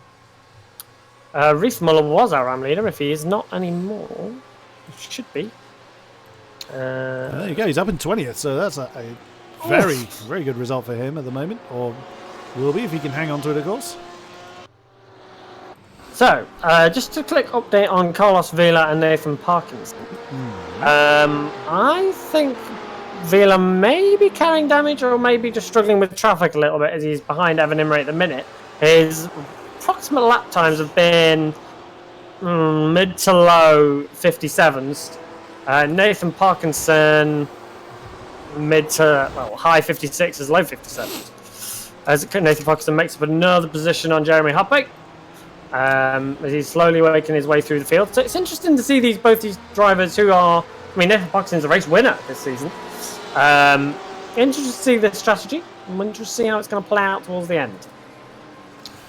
That train that we previously were looking at with Andrew Langham Service, Sluman, Dove, McCracken and what have you really has spread out now, but I reckon Dove is closing back in on Marvin Sluman, and I think Sluman is closing in on Andrew Langham Service, so we are going to have a three-way battle there fairly soon, although Sarah Dove up to 11 on the incident point, so she's over halfway through it, but then again we're well over halfway in the race now, so yeah, it's on course to meet the flag at that rate. I think the person that is ruining his mistake more than most right now is Jaroslav Hosnik, who has been on his own pretty much the entire time since he had that spin. But he's still running in 6th place, and for this is his second race in this series, not too bad, I don't think. Not too bad at all. Mixing it with a number of the real top heavy hitters of this league, so a fair play for Mr. Honzik there. And there is, I think, was that Merlin Cooper ahead of him? Yep. Oh, Andrew Langham Service in the pits, coming in now. Okay, that's not the name I was aiming for. I was not aiming for Zelenika. That's my overlay going crackers there. But yeah. Fair enough. He went a fair way before bringing that one in. It's kind of more what we expect, isn't it? We don't usually see people, but we've seen quite a number of people come in early. A lot more than normal. Normally you see everybody pit with 20 to 15 minutes left of the race to go. So this is certainly a different tactic going on here. Jeremy Hoppe, I think, is struggling somewhat because he's just been passed by Regis Lamique. That's another position he's lost. His last lap time was a 1:59. So all is not well with that 2:03 VEC Sim Racing Magenta Porsche. No, his pace is dropping actually. Certainly from theirs around him. His last lap was a 59.1. Regis Lamique's last lap was a 58.0. Mike Sheppers. Hello, Mike. New fastest lap. Well, if anyone was ever doubting if he's pressing on, now he's decided to get the hammer down, and that's essentially advertised the fact. Do the drivers get notification of that? Only if they are running external third-party software. There's nothing in iRacing itself to alert you to that. I see. Well. I'm sure there are some that just got that notification. Have you seen how much he claimed that fastest lap by? 1,000th of a second. 1,000th of a second over Claudia Klima. Wow. And Jason Dyer, admittedly, who has been kind of falling off the back of that particular train, his lap time is only 17,000 slower than Klima. So he can get the pace in, but may well have had a problem of some description that has hampered his progress a little bit. But if Sasulski's aware of that, then, well, surely Sasulski will know he's suddenly lost 4 tenths to Sheppers behind him. Yeah, I think he knows that he can't. I mean, even when Klima was out front, it was Mike putting a lot of pressure on Dan. So I think those two are pretty evenly matched at the minute. Only difference is now Dan doesn't have any slipstream from Klima. So Mike's going to be behind Dan, and that's just going to be a fight between those two. So it's really interesting to see how those two play out. How's our I don't think we've seen Mike win a race, have we? I think you're right. But I don't think we've seen him win a race. He's had a lot of seconds. Yeah, I think he's been up there, but he hasn't actually won yet. So I'm checking in on our Pro-Ams, and Ronnie has struggled since that mistake. He's now 5.6 behind Gilou, who is really pressing on. They sit 7th and 8th overall at this current time, but it's still going to be a very, very impressive result for Ronnie if he, of course for Kevin Gilou, but he leads the Pro-Am, so you kind of expect him to be towards the sharp end. Ronnie hasn't had that kind of consistency. Oh, go on. Jeremy Hoppe, I just caught him through turns 15, and he was wobbling all over the place. He was having a bit of a moment at that point. He does have some damage on the front end of that car, and he's dropped off the back of Regis Lamique, so I suspect he definitely does have some damage. Who's that in the background that is being passed? Josh White is he's lapping Daniel Lindholtz. Yes, he's struggled a little bit. We haven't really seen the 333 Bouchard Audio Racing BMW. It's still pressing on. I'm checking with Sarah Dove because she was gaining very much on Langham Service, but Langham Service dropped into the pits as we know. So there's 1.8 between herself and Sluman, but Sluman has had the pace on us so far. Shepherd is getting close. He is gaining. Now is the time to strike. Apparently, the thing is, he's gaining quick. He's not just little by little. He is reeled in. Sasolski Klima is 2.5 behind. Klima's got no answer to this. Ooh, well, Sasolski. Let's see how well you do here, because I don't think you're going to have any team favoritism going on this time. Well, I mean, we saw this from Klima Monza, if you remember. Klima fought their way to the front, led most of the way, and then towards the end made a crucial mistake when battling Jason Dyer for the lead and dropped all the way down to 6th place. But Klima, we know, has race winning potential. He's won races before. Absolutely, he has. And we say he can't handle it. He's 3 seconds off the lead. Oh yeah. That's a subjective analysis. He's struggling to hang on. This is after nearly an hour, so again, no disingenuous, not meaning to sound disingenuous, but that is just where we currently are. But wow, Shepherd is another 4/10 gone. He was only 200ths, not even that, less than 200ths off of the lap record he set a few laps ago. Is Mike Shepherd really on it? He's made a mistake. No, not Mike. No. Okay. Well, the person that hates himself. Really unfortunate place to spin as well. He made a mistake. Wasn't really ideal for him to rejoin there, but there was not a lot he could do. He was pressed up against the barrier. Yeah, he braked a little too hard and locked up. Always going to be kicking himself on that. I was trying to get a replay of it, but unfortunately the last minute of the replay changed to the wrong person. I'm going to try that again. From Mr. Shepherd. No, don't go down. Come here. We know we watched it happen. So yeah, he's going to be kicking himself for that. And there he goes, as he's potentially missed the braking point and has done what he can to avoid an impact, and that mistake has dropped him down to 4th. So he's now got 8.5 seconds to gain to the lead, but we'll see. Stranger things have happened. Stranger things have happened. I mean, if it can happen to someone with his experience, then it can happen to anybody, quite frankly.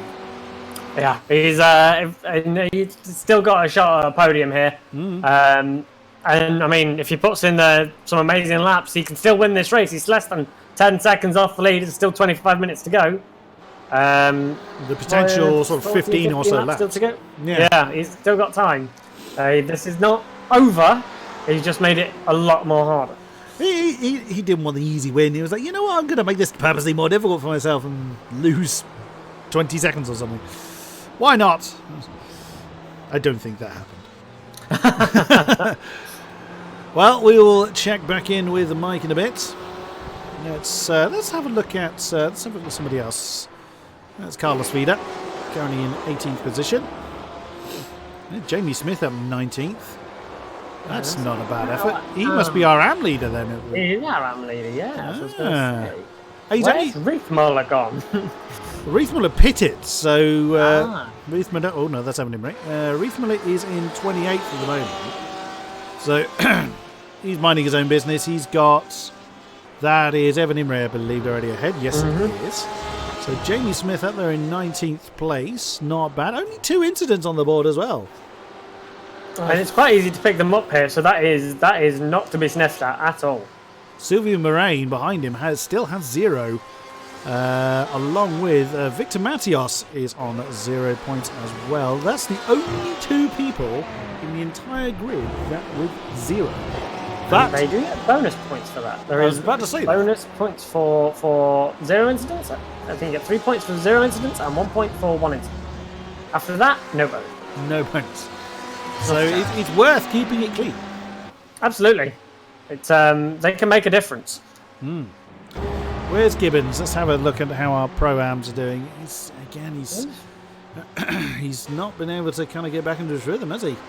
He really was. He was doing brilliantly well against Gilou, and unfortunately has not been able to rediscover that pace.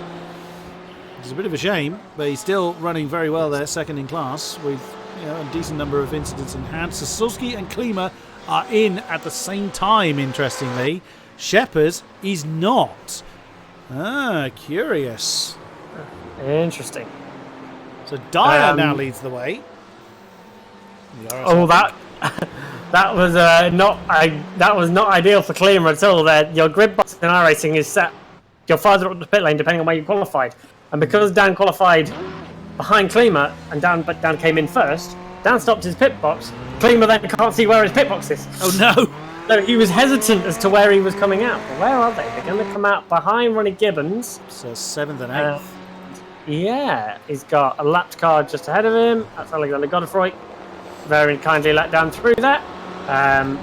So he's come out in 7th and 8th respectively for Sasulski and Klima. So that's 29.5 and 32.5 seconds respectively between themselves and Jason Dyer, and it is on average about 35-ish seconds pit lane loss. So still in their favour at the moment, but anything can happen. Yeah, and we'll see if Mike or Jason has got anything to deploy. Obviously, when the longer you can run, the less fuel you have, less fuel, lighter car. We've seen Mike can put in some very quick lap times late in this stint. Usually, your best lap is the one you start. Usually, lap 2 or 3 is when the best laps come in. So to see him set best laps pretty late in the race is impressive. And Igor Marinsky's still right out there as well. He's only 1.2 off the back of Mike, so he's actually gained a few tenths last time around. Now, what does Mike do? Does he try and cover off Sasulski and Klima? Let's see. What's he going to do? Is Dyer in? Jason Dyer? Nope.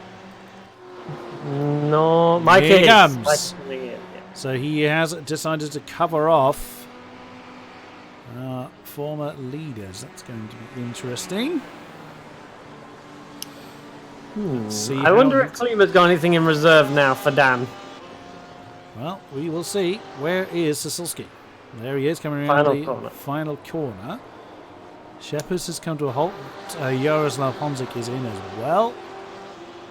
Surely this is going to... He can't hang on to the lead, surely. Well, he wasn't in the lead, apparently, but... Oh, there they go. There he is.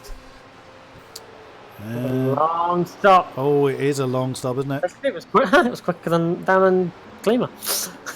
Oh, it was, actually. it was half a second quicker. It just looked longer because I was sat watching it. Didn't it? Lines in there as well. Canute took a very tight line to avoid that. That's a scary pit exit because you just get the spotter called car left or car right, sorry, and you go, where? I know they're there, but where? Is it super close? Are they 3 miles away from me or what? Ooh, Sarah Dove and Jeremy Hoppe are close, now in 11th position. As those around them have pitted, so the Pro-Am pair are fighting on. So they are currently 4th, I think. 1, 2, 3, 4th and 5th in class. Kevin Gilou is actually up into 3rd at the moment, with Honzik having pitted. So he's 3rd overall. Because he's unless he is godlike with his fuel, I think it's fair to say he won't stay there. And Sasolski's right behind Gibbons. I think it's fair to say that Gibbons probably won't hold him up too much. Shepherds is 5 seconds behind Klima. There is Mike Shepherds. Mate, it is a game, isn't it? Yeah. After that mistake that Shepherds made, and he's. Canute's either not trying to or he's not able to hang on to the back of Mike Shepherds, which is nothing. Ooh, that Gibbons getting out of the way. Yeah, I'm not surprised. Jason Dyer, Ian Marinsky as well, both in. And interesting, Nathan Parkinson, that early pit stop for him has got him ahead of Jaroslav Honzik. I'll be honest, I can't remember if he was ahead or behind him previously, but he is ahead of him now, which I think will put him 5th or 6th overall at the minute. So good result for Nathan Parkinson if he can get it to the end. Galoo and Gibbons are in as well, so the lead car not to have pitted is Canoe Marta. Oh, well, they went that idea. In he comes. Sarah Dove, in which case, I say Dove and Hoppe. What the heck did Hoppe go? Hoppe seems to have fallen off the earth, so I don't know what's happened to him. They were very close. Last we looked, Sarah Dove is in, so this seems to be a kind of golden moment. Oh, why? Okay, Hoppe is gone. We just caught him. He was sat on his own out there at the runoff area of Le Mans and is now gone. Oh no, what's happened to Hoppe? He was in lag for me, so I couldn't I couldn't get a replay on him, sadly. But the lead then goes back over to Zan Sosowski, and he's on his own to the tune of 3.1 seconds from his teammate Claudio Klima. Right behind him, Jason Dyer came out in third ahead of Mike Sheppers. So that's turned out really well for the Revolution Sim Racing Pink Ferrari. And 2.4 separates Dyer and Sheppers. So Sheppers really going to have to get on with it if he wants to get towards the sharp end of this field in the closing 10 laps. And then Marinsky is right with Sheppers as well, so it's not going to go all his own way. There's a lot of potential fighting going on there. Yeah, the only thing going for Mike, I think if he can get a podium out of this, I don't think he's going to have time to get past Jason, close the gap to Klima, get past Klima, close the gap to Dan. There's only 10 laps, and 10, 11 laps to go. So it's going to be difficult, I think, to get much more than third. Maybe, if he can get third. We will see. There's one of the RSR Ferraris staying very much out of the way of that chasing pack of cars coming through. You just saw Jason Dyer going out of the bottom of the shot with a dented Porsche right behind. So Sosowski crosses the line. Let's get an update on times. Sosowski leads Klima by 3 seconds now. He opened up another 10th then. Dyer is 2.4 behind. And Sheppers 2.8 behind. So, yeah, Sheppers needs to find rather godlike speed. But Marinsky is now getting very interested in the HCR Mayella Scuderia Ferrari. Yeah, I was also going to just point out. Do you have Sylvian Moraine having pitted? Moraine, I do not. 11th. How is he still going? Everybody else has been in, from what I can say. He's up in 11th and has not seen the pit lane. No, interesting.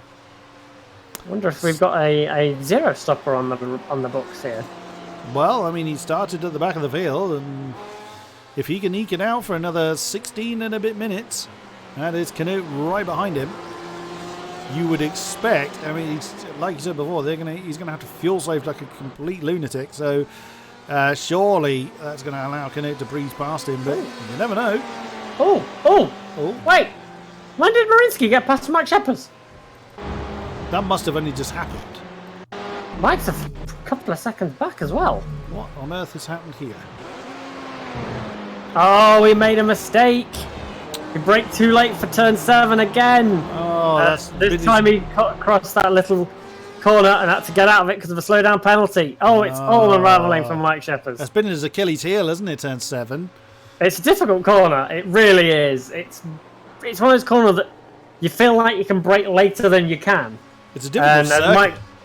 It really is. This is a properly challenging circuit, but I think it's why some of the drivers love it. It's almost an old school circuit. It's very bumpy, like we said. There's walls everywhere. There's not all that much runoff in a lot of places. It takes a very different kind of approach. Yeah, 58.9 was that last lap from Sheppers, so lost 2 seconds on Einar Marinsky alone. Can't be doing that too many times if he wants to bring in a decent haul of points. Well, he's still 5th, so still good, but not as good as what he was looking at. He was looking at a potential race win at one point. But alas, unless something catastrophic happens to the 4 ahead of him, and it's not looking likely at this stage. He's on 13 incidents, is Mr. Sheppers, because of that. So he can't just go completely all. Oh, De Bruycheck, 19 on the incident limit. Oh, you need to be careful.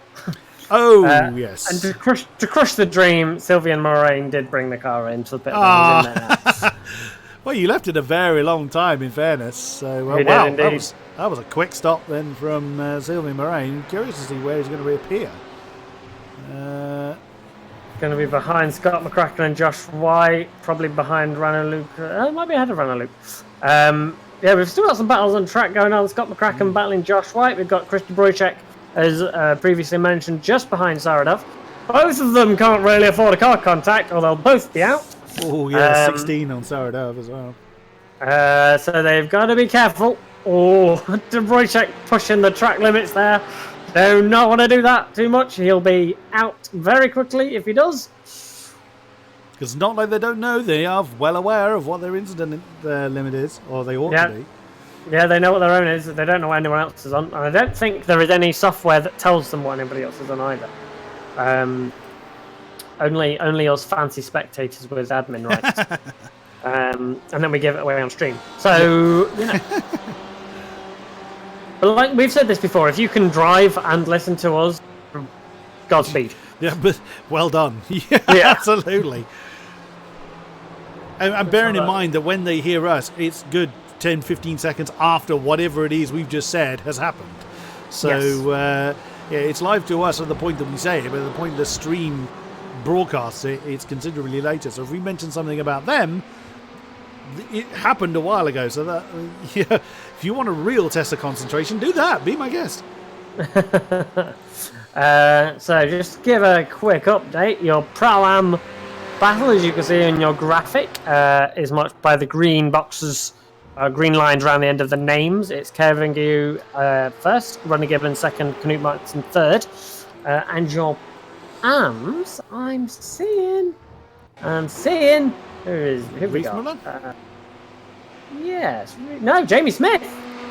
Jamie Smith, he is indeed. After the stops, is good. 6 seconds ahead of. Yeah. Oh no. Reese Muller's dropping back. He's got a slowdown. Oh, he's got damage on the front of the car as well. I think he's very slow. Oh, he has. He's definitely got damage. He's got no bonnet. And he's done it bad. He's got bad steering. Oh, this is going to be dangerous. He can't really steer very well. Oh dear. What on earth? That is very bad for Reese Muller. What on earth happened to Sebastian Reithmuller? But Jamie Smith is indeed our AM leader now. 23rd overall. He's 1.8 behind Evan Imre, who's fighting Jared Caroni, and 6 seconds clear of debutant Stefan Moda. What happened? He just lost it at Le Mans. I don't know whether he got help, but he clobbered the wall on the front right. And then Stefan Moda just avoided him as he rejoined. So that is Reese Muller's race done pretty much with just over 10 minutes to go. Oh dear. Saradov still that very, very hotly contesting, or being contested by Krista Brojcek. Ronnie Gibbons on the back of Carlos Vila. That's a slightly less relevant battle because they're not in the same class. Not being to be disingenuous to Ronnie at all. It's just Carlos Vila's not in the same category, therefore won't gain anything by passing him. So he's probably just going to sit in his slipstream for a while.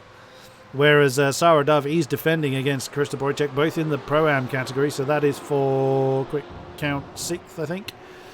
In 7th and 8th. 7th. So third, where's Andrew Langeserva is currently 4th in the Pro-Ams, 2.6 behind Knut Martinsen. So the field relatively spread out, with the exception of a few, as I say, that battle with Ronnie Gibbons and Carlos Vila being one of them. But yeah, I'm keeping an eye on Sarah Dove and her battle to remain in that spot with Krista Brojcek. I think it's the closest one we've got. Chris getting very close again. We've also got Scott McCracken on Josh White, and I am going to question: do you have Scott McCracken as having been through the pit lane? I do, yes. Oh, telling me he's done a 36 lap stint. That's a shame. I got excited for a moment. That would be amazing. It's very amazing because he's got good pace as well by the looks of it, putting Josh White under a lot of pressure. Oh, De Bruyne getting very close to Saradov once again. They are streaming on in the closing stages. 9.5 minutes to go now. Is the Ford going to be able to fend off that BMW? Only time will tell. Again, not wanting to... Unfortunately, my overlay goes a bit nuts when I look at certain. It all depends on on when I get data from certain drivers. Unfortunately, Saradav now up to 17 on the incident limit, so she's picked up another one of her own accord. That lead now nearly 4 seconds for Sosowski up front over Claudia Klima. At the minute, we're heading for what? If Dan keeps this up, we might go for a new season record, biggest win. He's got to beat 4.6 seconds. Could do it. He's got another 6 or so laps, probably slightly less than that, and just over 8.5 minutes to build up another second on Klima, although we lost 4 tenths last time around. So we'll see. Sheppers gained 3 tenths on Marinsky last time around, so we could well see a battle for 4th position. Was that Nathan Parkinson flashing someone there? I saw someone flashing their lights at someone. He was actually. I almost questioned. There was no one in front of him. A strange one. Maybe he's made a mistake and he's just frustrated with himself. Maybe he pushed the wrong button. There's no curves in these things. Let's keep an eye on just keeping an eye on Sarah Dove. But whoa, that's what? Hang on. Oh, Debroychek's gone. Debroychek's gone. I thought they were really, really close because I couldn't see Debroychek, but no, he's hit the instant limit. He's out. Scott McCracken managed to get Josh White. I think he's just done it as well. No, I can't see. No, I can't see either, unfortunately. We've also got Sylvia Moraine and Jawad Karoni battling for 19th and 20th place. So Jawad's had a really good race, actually. After he's made up about 10 places. After only dropped a few at the start after that mistake, that lap 1 or lap 2 slowdown. So he's previous race winner. And he's showing his quality again. Oh, Sylvia Moraine's picked up an incident point. So now he's blown it. The only person that has none is now Victor Matios, unless my numbers are incorrect. But he's the only one I can see on 0.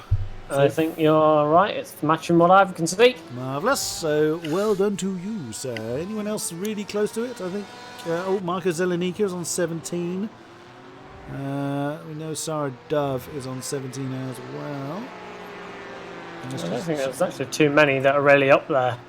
They seem to be the highest at the moment, but now Sarah Dove is very much on her own. Oh, go on. We lost Karen Van Eyck a while ago. He's on 21. Well, that'll do it. 5 laps to go. Oh, dear. Oh, yes, so we did. Yeah, Karen Van Eyck. Also another victim. So now Sarah Dove's got no one to defend against, so she can see the remainder of the laps out at her own pace. She'll be coming home in 14th at that rate. So that will put her 1, 2, 3, 4, 5, 6 or so in class, I think. We'll get an update on when she crossed the line. So the overlay, the numbers on the left says she's on 15th, so there's a name out of kilter there. That's probably because there we go. Now my numbers are correcting themselves. That's just down to a little bit of lag from some people upsetting the numbers. Mike Sheppers on Eno Marinsky, very close. Eno just made a bit of a mistake going through Le Mans. I was going to do it. Yes, they closed up, but then he really made a mess of it. There he goes. The V3 Racing BMW is going to have the inside for the long sunset bend. Sunset a while ago, but you know what I mean. Yeah, Mayella Ferrari knows he can do nothing about that. Is that going to be a scrap for 4th then? Because the podium 3 are some way off, so unless they fall off the road, I think this is going to be an amazing scrap then for 4th. Is Marinsky going to have an answer to Sheppers? And Sheppers still with the fastest lap by that 1,000th gap from Klima earlier on. That's going to be so annoying. That's going to bug him, isn't it? Yeah. Go on. Oh, I thought Josh White had just lost that position to McCracken, but you actually said that a little while ago. Never mind. Ignore me. Just to point out as well, for Eno Marinsky, Scott McCracken, and someone else, can't remember, there are 3 HCR Mayella cars who have all changed. They all were in the Porsche, I think, and they've all changed to the Ferrari. Oh, okay. So they've lost all their points then.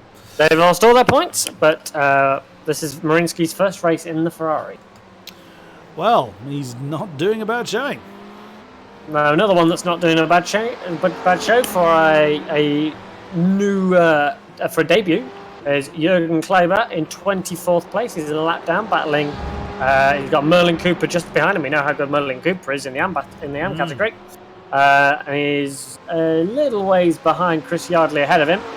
But yeah, we know how good Merlin is, so not a bad debut at all. Oh, Joe Myers as well. Oh, there goes Mirinski. Oh dear. Oh, there went Nathan Parkinson. That was a little bit close. Just the tail just let go. That's not Jaroslav Honzik coming up behind him, although Honzik's not far behind. Yeah. Unfortunately, I think it was Mirinski pushing a little hard. That was the curb that'll settle him there. He'll not be happy with that. Well, there went the potential battle to the line. Yeah, only 3.5 minutes to go. I don't think he'll come. No. It's, we'll say Mirinski does need to be careful now. He's only got a 2.5 second gap back to Jaroslav, and if his tyres are overheating and his grip is now at a premium, he's going to struggle. Zelenika and Joe Myers. Let's have a look at the some AM battles going on, or that particular AM battle.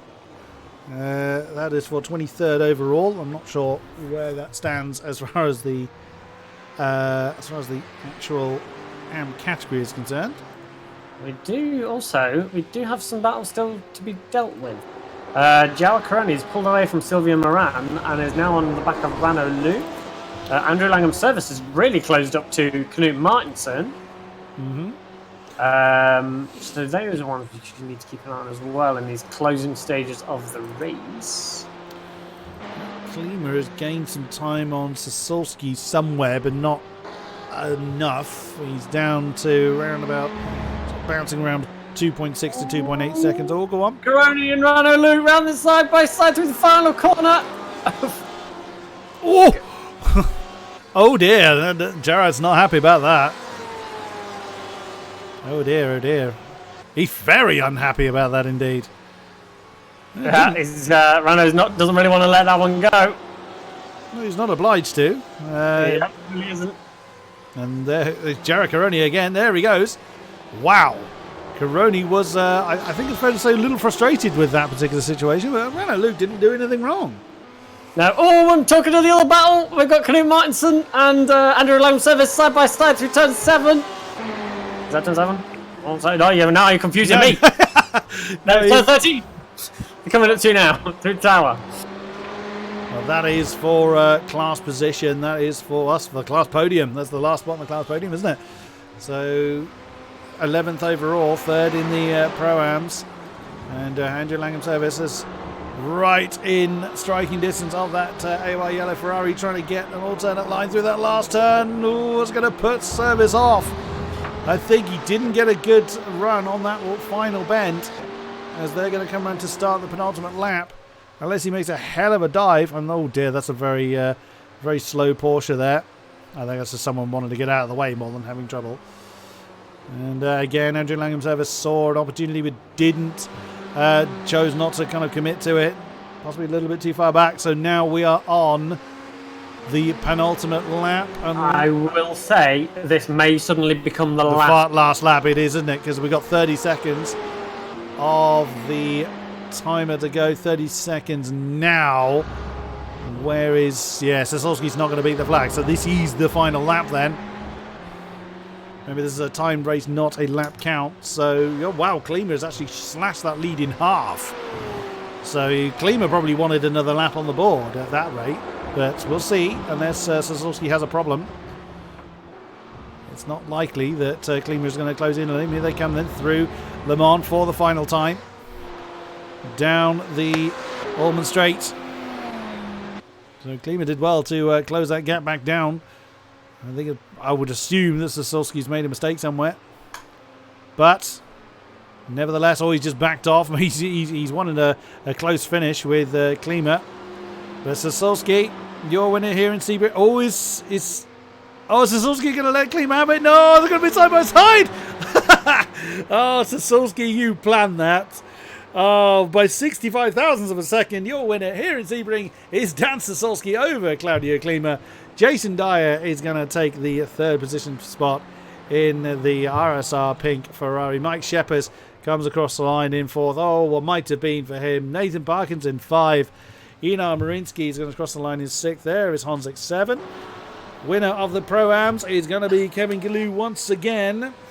A great effort for the VEC Sim Racing Orange BMW. There is Ronnie Gibbons. A very strong result for him. Started 17th overall. Is going to come across the line in 9th. Hey, looks happy about that. Fair play to you. There is Carlos Vila taking 10th in that battle. Oh, Martinson and Andrew Langham Service over the line they come. And the Canute holds on to 3rd in class. I will say, Service was, Langham Service, sorry, who was very, very determined to try and get a good run out of the final corner, so much so that, as we saw earlier with the Mike and the commit to the final corner, and now Quattro, its grip, Andrew Langham Service decided that was a bad idea and had to back out of it because he was heading for the walls. Oh, well, that'll do it. As the last of our competitors come across the line, there's Saradav. There's Scott McCracken. From that shenanigans from Dan Sazulski on the last lap, he'd have felt a bit of a fool if he'd lost it, wouldn't he?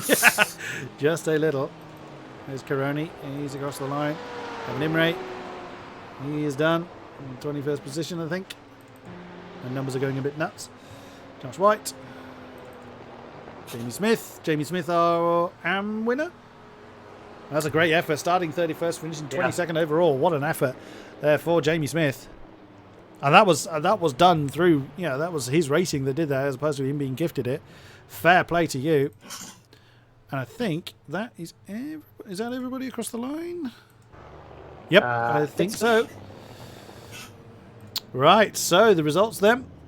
Sasulski is taking the win, and it is in this order. Sasulski, Klima, Dyer, Sheppers, Parkinson, Marinsky, Honzik, Gillou, Gibbons, Vila, Martinson, Andrew Langham Service, Sluman, Lemique, Dove, McCracken, Caroni, Luke, Moraine, Imre, White, Smith, Moda, Matthias, Myers, Yardley, Kleiber, Cooper, Linholt, Kamke, Zelenika, Brenneman, Gaillard, De Bruychek. These are ones that didn't see the flag, I think. Riethmüller, not sure if he was still running toward the end. Godofroy, Van Eyck. Van Eyck didn't, so these guys certainly didn't see the flag. Then Hoppe, Dressler, Martins, Hebsgaard, Hausen, Nicolin, Blom, Miles, and Foku. Oh, that was a good one, wasn't it? That was very interesting. Are they always? But who wants to have a chat? We have someone that didn't participate in the race. Okay. We have Phil Reed, who said he's ready for an interview, but he wasn't here tonight. Interesting. Well, people that actually raced, we currently don't have anybody. Oh, let's have a word with Phil. Why not? Let's bring him in. Hello, Phil. Hi. Did you enjoy that? What? did you see this evening's race, or are you just loitering with intent? No, I did. It was good fun. I was playing as race engineer for Fizz. Oh, I see. Well, Fizz had a lot to do towards the end. Yeah, I was hoping to. I was egging him on. I was only slightly trying to distract him. So yeah, he did all right, didn't he? Oh, not too bad. So, how much work do you have as race engineer then through a race like this? Probably less than I normally would. I was spending a lot of my time putting in the McDonald's Monopoly codes for the online stuff. So important tasks. Well, I mean, I won some stuff, so it can't be too bad. Will we see you next week, Phil? Where are we racing? Canadian Tire Motorsport Park. Oh, definitely. I say definitely. I for some reason I always find myself busy on Mondays recently, which is really strange. Can you not do that? I mean, you're asking me a lot. Well, you need to fix your PC because you might not be able to commentate next week if it's. That'll be fine. Yeah. Well, thanks for spending the time to talk to us, Phil, and hopefully we'll see you next time. Always. Good commentary, guys. Thank you kindly. See you next time. Who's next, Stevie? Let's get our winner in. Jamie Smith. Hello to you, sir. Good evening. Well, you have come away with the AM win, Mr. Smith. How are you feeling after that one? very shocked. Can't believe it. It was all done on pace as well. I mean, your strategy timing was pretty good, but you seemed... we didn't have all that many opportunities to have a look at how you were doing, but when we did, you looked relatively comfortable. Was it that way for you? Very nerve-wracking. The car felt very good, so I was very confident in the car. Just, I've always made that one mistake per race, and I was panicking. Well, great stuff. So, where were you kind of thinking? Where were you putting yourself in the pecking order ahead of tonight's race? Were you thinking the class win? Very positive, saying like a top 5. I felt very confident in my pace. It depends what the others were doing as well.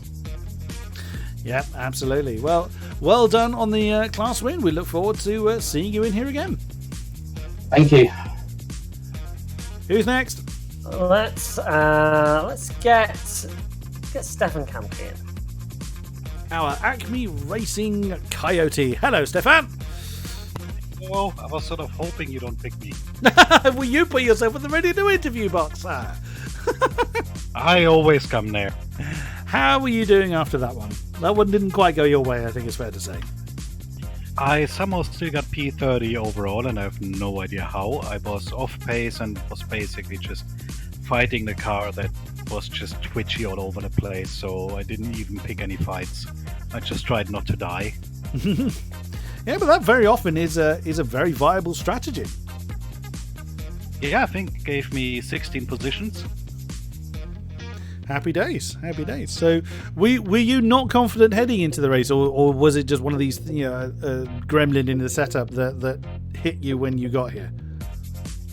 Both of that, and then the next excuse is also that the sunset conditions caused my VR frame rate to drop to 40. Beautiful. In the first couple of...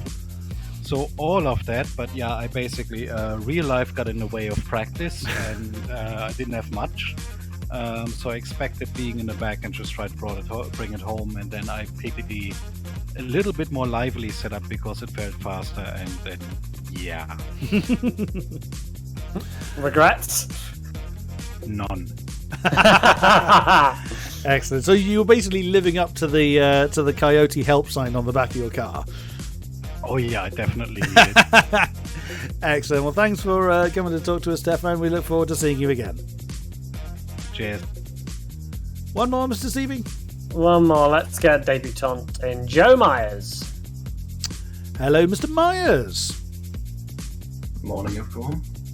And how are you feeling after tonight's shenanigans? Pretty good actually. It's my first ever drive in this league, and I think I got third in Adam overall, 25th. Well, later. So was it one of these things you just were you confident on a strong result, or was it just simply hit and hope? Not really. I always kind of knew that everyone here is really quick and I was never expecting to get out of the bottom 10, to be honest. Especially based off qualifying. I got a personal best by a long shot, so I got like 46th or something. Well.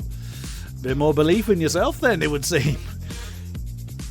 I had a nice fight to the end for 25th, but I think the guy I was fighting with got DQ'd with a lap to go or something, which is sad, but oh no. It was fun while it lasted. The dreaded incident limit.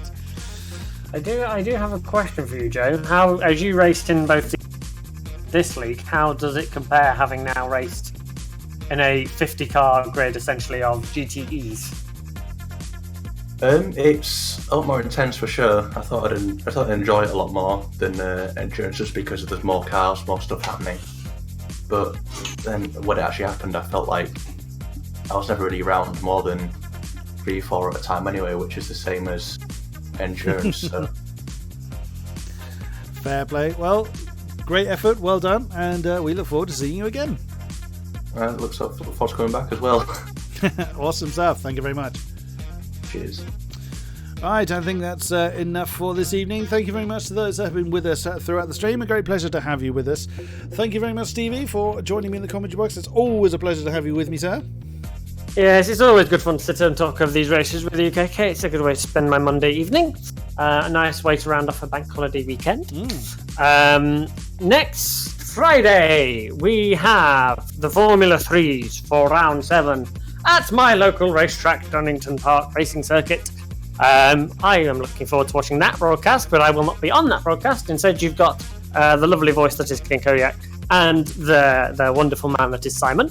And then on Monday, we have the round 7 of this championship, which I said earlier to Phil Reed. It is Canadian Tire Motorsport Park. It is a wonderfully short, very tricky circuit. It's going to be hilarious. And one I don't know at all. So that is going to be even more of a challenge for me. But There's only about 7 corners, don't worry about it. for 50 cars, that's going to be amusing. Yeah. Are you familiar with Lime Park?